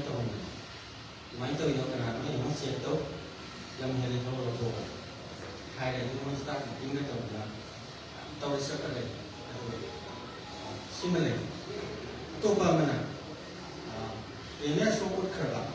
itu ke show mana juga show kerja itu nggak pun tak nak mana ini bisnis kita nak show kerja ulang pasti ꯁꯤꯗꯤ 50% ꯇꯧꯏ ꯂꯣꯟꯅ ꯂꯣꯏ ꯀꯥꯏꯅ ꯇꯧꯋꯦ ꯄꯩꯁꯥ official ꯑꯗꯨꯒꯤ ꯄꯥꯎꯗꯨ ꯇꯥꯕꯗꯒꯤ ꯑꯃꯨꯛ ꯑꯩ ꯆꯠꯇꯅ ꯆꯩꯔꯦ ꯑꯗꯨꯃꯥꯏꯅ ꯇꯧꯅꯕꯗꯣ ꯑꯩ ꯇꯧꯔꯒꯗꯤ ꯃꯦꯝꯗꯤ ꯁꯦꯟꯅꯕꯅꯤ ꯊꯣꯛꯄꯅꯤ ꯑꯗꯨ ꯍꯥꯏꯕꯗꯤ ꯃꯣꯏ ꯀꯤꯅ ꯇꯧꯗ꯭ꯔꯦ ꯑꯗꯣ ꯃꯣꯏꯅ ꯁꯣ ꯃꯌꯥꯝ ꯀꯥꯞꯄꯗꯒꯤ ꯀꯩꯁꯨ ꯂꯥꯛꯄꯗꯁꯨ ꯈꯔꯗꯤ ꯂꯧꯔꯒ ꯃꯣꯏ ꯁꯦꯀꯨꯔꯤꯇꯤꯁꯤꯡꯗꯨ ꯌꯦꯡꯅꯤꯡꯕ ꯌꯥꯎꯋꯦ ꯑꯩꯅ ꯃꯣꯏ ꯁꯦꯀꯨꯔꯤꯇꯤ ꯌꯦꯡꯅꯤꯡꯕ ꯌꯥꯎꯋꯦ ꯃꯣꯏ ꯄꯩꯁꯥ ꯄꯤꯔꯝꯅꯤ ꯏꯅꯤ ꯐꯪꯁꯟ ꯂꯣꯏꯗ꯭ꯔꯤꯐꯥꯎ ꯃꯣꯏ ꯗ꯭ꯌꯨꯇꯤ ꯇꯧꯗꯧꯅꯤ ꯚꯤ ꯌꯥꯎꯕ ꯌꯥꯎꯔꯦ ꯑꯃ ꯇꯧꯕ ꯌꯥꯎꯔꯦ ꯃꯣꯏꯅ ꯁꯤꯃꯥ ꯌꯦꯡꯕ ꯃꯤ ꯃꯔꯛꯇ ꯐꯝꯖꯟꯕꯗꯤ ꯀꯃꯥꯏꯅ ꯇꯧꯗꯣꯏꯕ ꯌꯥꯗꯦ ꯑꯗꯨꯗꯤ ꯃꯣꯏ ꯌꯦꯡꯅꯤꯡꯉ ꯇꯣꯉꯥꯟꯅ ꯃꯣꯏ ꯔꯣꯇꯦꯁꯟꯗ ꯃꯤ 30 ꯂꯥꯛꯑꯁꯨ ꯇꯧ ꯃꯣꯏ ꯇꯤꯀꯦꯠꯇꯣ ꯃꯣꯏ ꯃꯁꯥꯅ ꯀꯛꯑ ꯁꯨꯃꯥꯏꯅ ꯄ꯭ꯔꯣꯗ꯭ꯌꯨꯁꯔ ꯗꯥꯏꯔꯦꯛꯇꯔ ꯇꯧꯋꯦ ꯑꯗꯨꯅ ꯑꯩꯈꯣꯏ ꯂꯩꯀꯥꯟꯗꯗꯤ ꯇꯧꯋꯦ ꯍꯥꯏ ꯑꯩꯈꯣꯏ ꯂꯩꯀꯥꯟꯗ ꯇꯧꯕ ꯈꯪꯉꯦ ꯑꯗꯨꯅ ꯀꯝꯄ꯭ꯂꯦꯟ ꯇꯧꯕꯤꯔꯛꯑꯣ ꯑꯩꯈꯣꯏ ꯆꯦꯛ ꯇꯧꯁꯤ ꯁꯤꯅꯦꯃꯥ ꯑꯗꯨꯅ ꯉꯁꯥꯏꯒꯤ ꯁꯤꯅꯦꯃꯥꯁꯤ ꯁꯨꯃꯥꯏꯅ ꯂꯝꯕꯤꯁꯤꯗ ꯍꯣꯜꯒꯤ ꯑꯣꯏꯅ ꯆꯥꯗꯕ ꯀꯃꯦꯟꯒꯤ ꯑꯣꯏꯅ ꯆꯥꯗꯕ ꯐꯤꯂꯝ ꯇꯧꯁꯤ ꯀꯥꯏꯅ ꯁꯦꯝꯃꯒ ꯄꯣꯂꯤꯁꯤꯁꯤ ꯆꯠꯅꯍꯜꯂꯕ ꯄꯣꯂꯤꯁꯤꯁꯤ ꯆꯠꯅꯍꯜꯂꯛꯇꯕꯅꯤꯅ ꯐꯤꯂꯝ ꯄ꯭ꯔꯣꯗ꯭ꯌꯨꯁꯔꯗ ꯄꯤꯒꯗꯕ ꯁꯦꯟꯐꯝ ꯃꯇꯦꯡ ꯄꯥꯡꯒꯗꯕꯗꯨ ꯄꯥꯡꯗꯅ ꯇꯣꯛꯈ꯭ꯔꯦ ꯄꯤꯔꯦ ꯑꯗꯨꯅ ꯃꯁꯤ ꯑꯩꯈꯣꯏꯅ ꯉꯁꯥꯏꯁꯨ ꯉꯥꯡꯕꯤꯕꯁꯤꯡꯅꯁꯨ ꯍꯥꯏꯔꯦ ꯑꯩꯈꯣꯏ ꯃꯃꯥꯡꯗꯁꯨ ꯄꯜꯂꯦ ꯐꯣꯔꯝ ꯉꯥꯛꯇꯪꯅ ꯄ꯭ꯔꯦꯁꯔ ꯇꯧꯕ ꯆꯪꯉꯤ ꯐꯤꯂꯝ ꯁꯤꯒꯤ ꯃꯇꯥꯡꯁꯤꯗ ꯐꯣꯔꯝ ꯇꯧꯕꯁꯦ ꯃꯁꯤ ꯌꯥꯝꯅ ꯑꯩꯈꯣꯏꯒꯤ ꯐꯤꯂꯝ ꯑꯥꯔꯇꯤꯁꯁꯤꯡꯁꯤ ꯀꯩꯁꯨ ꯃꯣꯏ ꯆꯤꯟꯖꯕꯅꯤꯅ ꯄꯨꯊꯣꯛꯇꯨꯅ ꯑꯉꯥꯡꯅ ꯐꯝꯗꯅ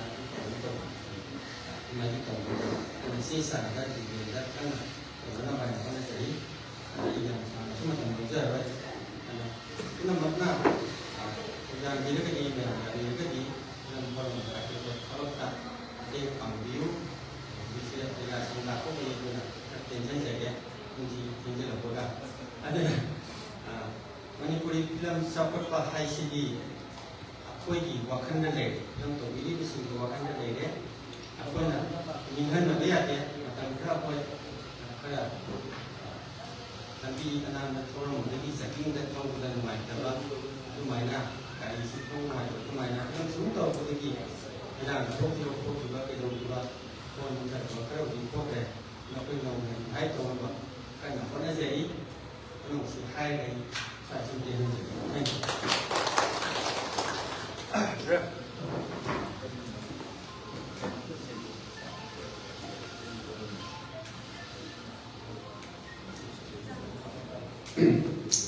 ꯑꯩ ꯉꯁꯥꯏ ꯀꯩꯅꯣꯝꯃꯈꯛ ꯆꯤꯊꯍꯧꯔꯦ ꯑꯩꯈꯣꯏ ꯄꯨꯟꯅ ꯅꯤꯡꯁꯤꯡꯕꯤꯔꯛꯇꯅ ꯃꯉꯣꯟꯗ ꯏꯗꯤꯌꯥ ꯂꯥꯛꯆꯕꯅꯦ ꯐꯤꯂꯝꯁꯤ ꯑꯩ ꯅꯝꯒꯗꯧꯔꯤꯕꯁꯤ ꯑꯥꯒꯁ ꯁꯦꯞꯇꯦꯝꯕꯔ ꯊꯥꯗꯅꯤ ꯃꯇꯝ ꯈꯖꯤꯛꯇꯪ ꯑꯩ ꯄꯤꯊꯣꯛꯆꯩ ꯃꯔꯝꯗꯤ ꯀꯩꯒꯤꯅꯣ ꯍꯥꯏꯔꯒ ꯑꯩꯈꯣꯏꯒꯤ ꯊꯝꯕꯥꯜꯒꯤ ꯔꯣꯜ ꯂꯧꯒꯗꯧꯔꯤꯕꯒꯤ ꯆꯤꯇ꯭ꯔꯥ ꯑꯁꯤ ꯑꯩꯅ ꯃꯉꯣꯟꯗ ꯍꯥꯏ ꯊꯝꯕꯥꯜꯗ ꯑꯩꯅ ꯌꯦꯛꯏꯕ ꯀꯦꯔꯦꯛꯇꯔꯁꯤ ꯅꯪ ꯍꯧꯖꯤꯛ ꯂꯩꯔꯤꯕꯁꯤ ꯅꯠꯇꯦ ꯑꯗꯨꯅ ꯅꯪ ꯃꯁꯤ ꯉꯝꯅꯅꯕ ꯊꯥ ꯑꯍꯨꯝꯒꯤ ꯃꯇꯝ ꯄꯤꯒꯦ ꯁꯤꯗꯩꯁꯤꯗ ꯅꯪ ꯉꯝꯗꯕ ꯑꯣꯏꯔꯒꯗꯤ ꯍꯥꯏꯌꯨ ꯉꯝꯃꯣꯏꯗꯕ ꯑꯣꯏꯔꯒꯗꯤ ꯌꯥꯔꯣꯏ ꯍꯥꯏꯕꯗꯒꯤ ꯃꯥꯅ ꯐꯤꯂꯝꯁꯤ ꯑꯗꯨꯝ ꯂꯦꯞꯄ ꯅꯨꯃꯤꯠꯇꯒꯤ ꯉꯁꯤ ꯑꯩꯅ ꯂꯥꯛꯄꯗ ꯃꯥꯅ ꯑꯩꯉꯣꯟꯗ KG 2 ꯇꯥꯔꯦꯅ ꯋꯥꯔꯤ ꯇꯝꯃꯦ ꯑꯗꯨ ꯑꯩ ꯌꯥꯝ ꯊꯥꯒꯠꯂꯤ ꯑꯗꯨꯅ ꯍꯥꯏꯔꯤꯕ ꯃꯇꯝ ꯊꯥ ꯑꯍꯨꯝꯒꯤ ꯃꯇꯝꯁꯤꯗ ꯑꯩ ꯑꯥꯒꯁ ꯁꯦꯞꯇꯦꯝꯕꯔꯗ ꯐꯤꯂꯝꯁꯤ ꯂꯣꯏꯅꯕ ꯅꯝꯖꯒꯅꯤ ꯑꯗꯨꯅ ꯁꯤꯗ ꯌꯦꯛꯏꯕ ꯊꯝꯕꯥꯜꯒꯤ ꯀꯦꯔꯦꯛꯇꯔꯁꯦ ꯃꯥꯜꯍꯜꯂꯨ ꯃꯥꯜꯍꯟꯗ꯭ꯔꯒꯗꯤ ꯃꯥꯏꯊꯤꯕ ꯍꯥꯏꯁꯦ ꯅꯪꯒ ꯑꯩꯒ ꯁꯤꯃꯤꯟꯅꯗꯣꯏꯅꯤ ꯑꯗꯨꯅ ꯃꯨꯟꯅ ꯈꯜꯂꯒ ꯇꯧꯕ ꯍꯥꯏꯅ ꯑꯩ ꯑꯃꯗ ꯋꯥꯔꯅꯤꯡ ꯑꯃ ꯄꯤꯖꯈꯤ ꯑꯗꯨꯅ ꯑꯥꯔꯇꯤꯁꯁꯤꯡꯗ ꯑꯩꯅ ꯁꯦꯗꯨꯜꯁꯤ ꯍꯥꯏꯔꯤꯕ ꯑꯥꯒꯁ ꯁꯦꯞꯇꯦꯝꯕꯔꯁꯤꯗ ꯑꯩ ꯂꯧꯖꯔꯛꯀꯦ ꯊꯦꯡꯛ ꯌꯨ ꯊꯥꯒꯠꯆꯔꯤ ꯄꯨꯝꯅꯃꯛꯄꯨ ꯉꯁꯤꯒꯤ ꯑꯁꯤꯒꯨꯝꯂꯕ ꯁꯅꯥꯒꯤ ꯊꯔꯃꯥꯜ ꯍꯥꯏꯕ ꯆꯤꯇ꯭ꯔꯥ ꯁꯤꯅꯦꯄꯤꯛꯁꯅ ꯌꯥꯝꯅ ꯈꯨꯗꯣꯜ ꯇꯝꯒꯗꯧꯔꯤꯕ ꯄꯤ ꯃꯣꯇꯤꯂꯥꯜꯅ ꯄ꯭ꯔꯣꯗ꯭ꯌꯨꯁ ꯇꯧꯔꯒ ꯁ꯭ꯇꯣꯔꯤ ꯁ꯭ꯀ꯭ꯔꯤꯟ ꯄ꯭ꯂꯦ ꯑꯃꯗꯤ ꯗꯥꯏꯔꯦꯛꯁꯟ ꯕꯤꯁꯨ ꯂꯥꯏꯁ꯭ꯔꯝꯅ ꯄꯤꯕꯤꯒꯗꯧꯔꯤꯕ श्याम किशोर गोकुल प्रेमेश्वरी विजेंद्र लाइसम प्रेम शर्मा घनश्याम काइकू बाला जय विद्या थोई थोई सदानंद चित्रा एंजल सिमरा सरोजिनी कृति लवली इकान चांद अमदी सुजीत कुमार एक्टर एक्ट्रेस सिंह सत्तम लागदौरिबा फिल्म सिगी याबथंगी थोरम नुमिसिदा आजलेंसिन बिरिबिगाई पुंसे रोजाइस मंगुलजो जाके स्कुलेश्वर 이런 장기쇼 프로그램시부 마이파파 마풍파와 도르마모 현미버기다막다 하이날 리더라 다가가 공동션이 아마디 랭비라기바 그람식이 비우에가 스마디 바이티싱 레스펙테싱 아도마도 부하이날 리더라 선팀 이모친 저가 프렌치라면 다가가 공동션이 아마디 print and electronic media is announcing especially CGMA 360 Citra Cinepix ki 모친 저가 프렌치라면 다가가 공동션이 asiwa formal function city tamsi de tenjere koi sak sabagi timing do kitang tenjel panina mayam punna sak sabu da mai simnesi. Thank you.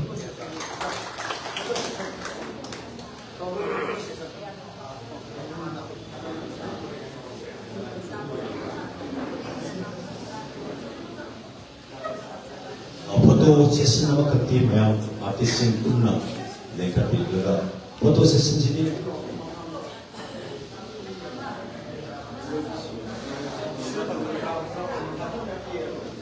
Photo session से select कितने रस में ये लोग माने कितने वाक पर जगह हम तो मैं पुन्ना मैंने इस टॉपिक का क्लू एंड क्लास मैंने इनवाइट दिस फोटो सेशन में मैं पुन्ना तो थैंक यू.